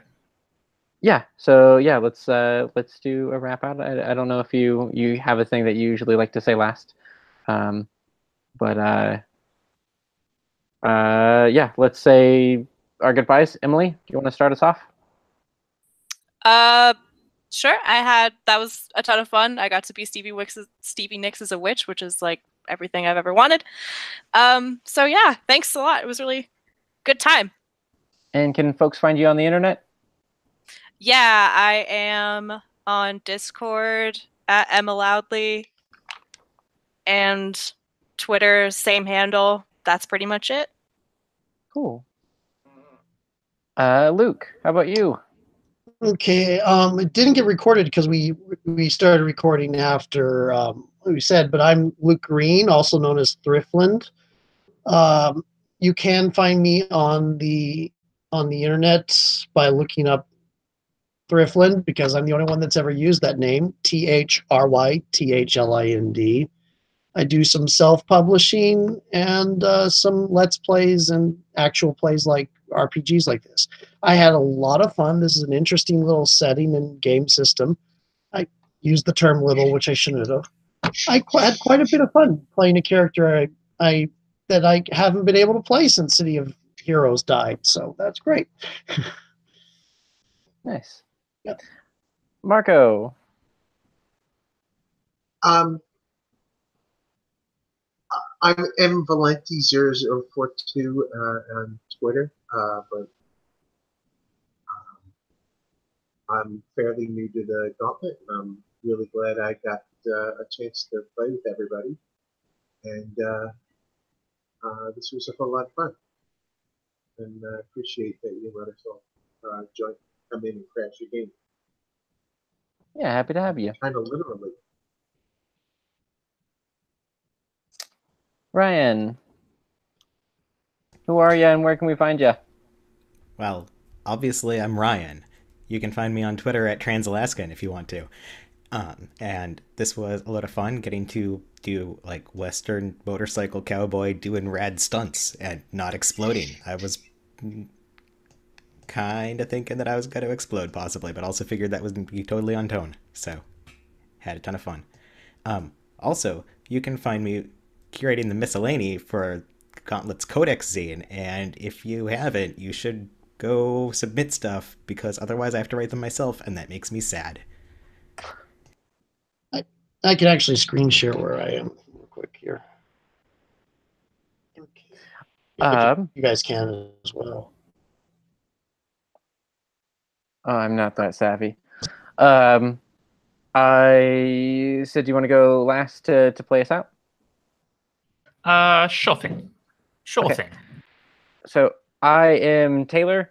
I am on Twitter at Whimsy Machine, and I make games at whimsymachine.media, also d.rip/Whimsy Machine. I did Spell the RPG, which was a Kickstarter earlier, and was supposed to be another game that I was going to run for GauntletCon, but I forgot how time works and missed my scheduled game. But I was very happy to be able to play Nora's game. Nora and I switched games once upon a. I think we met because we both made aesthetic Pinterest mood boards for each other and then made games based off of those.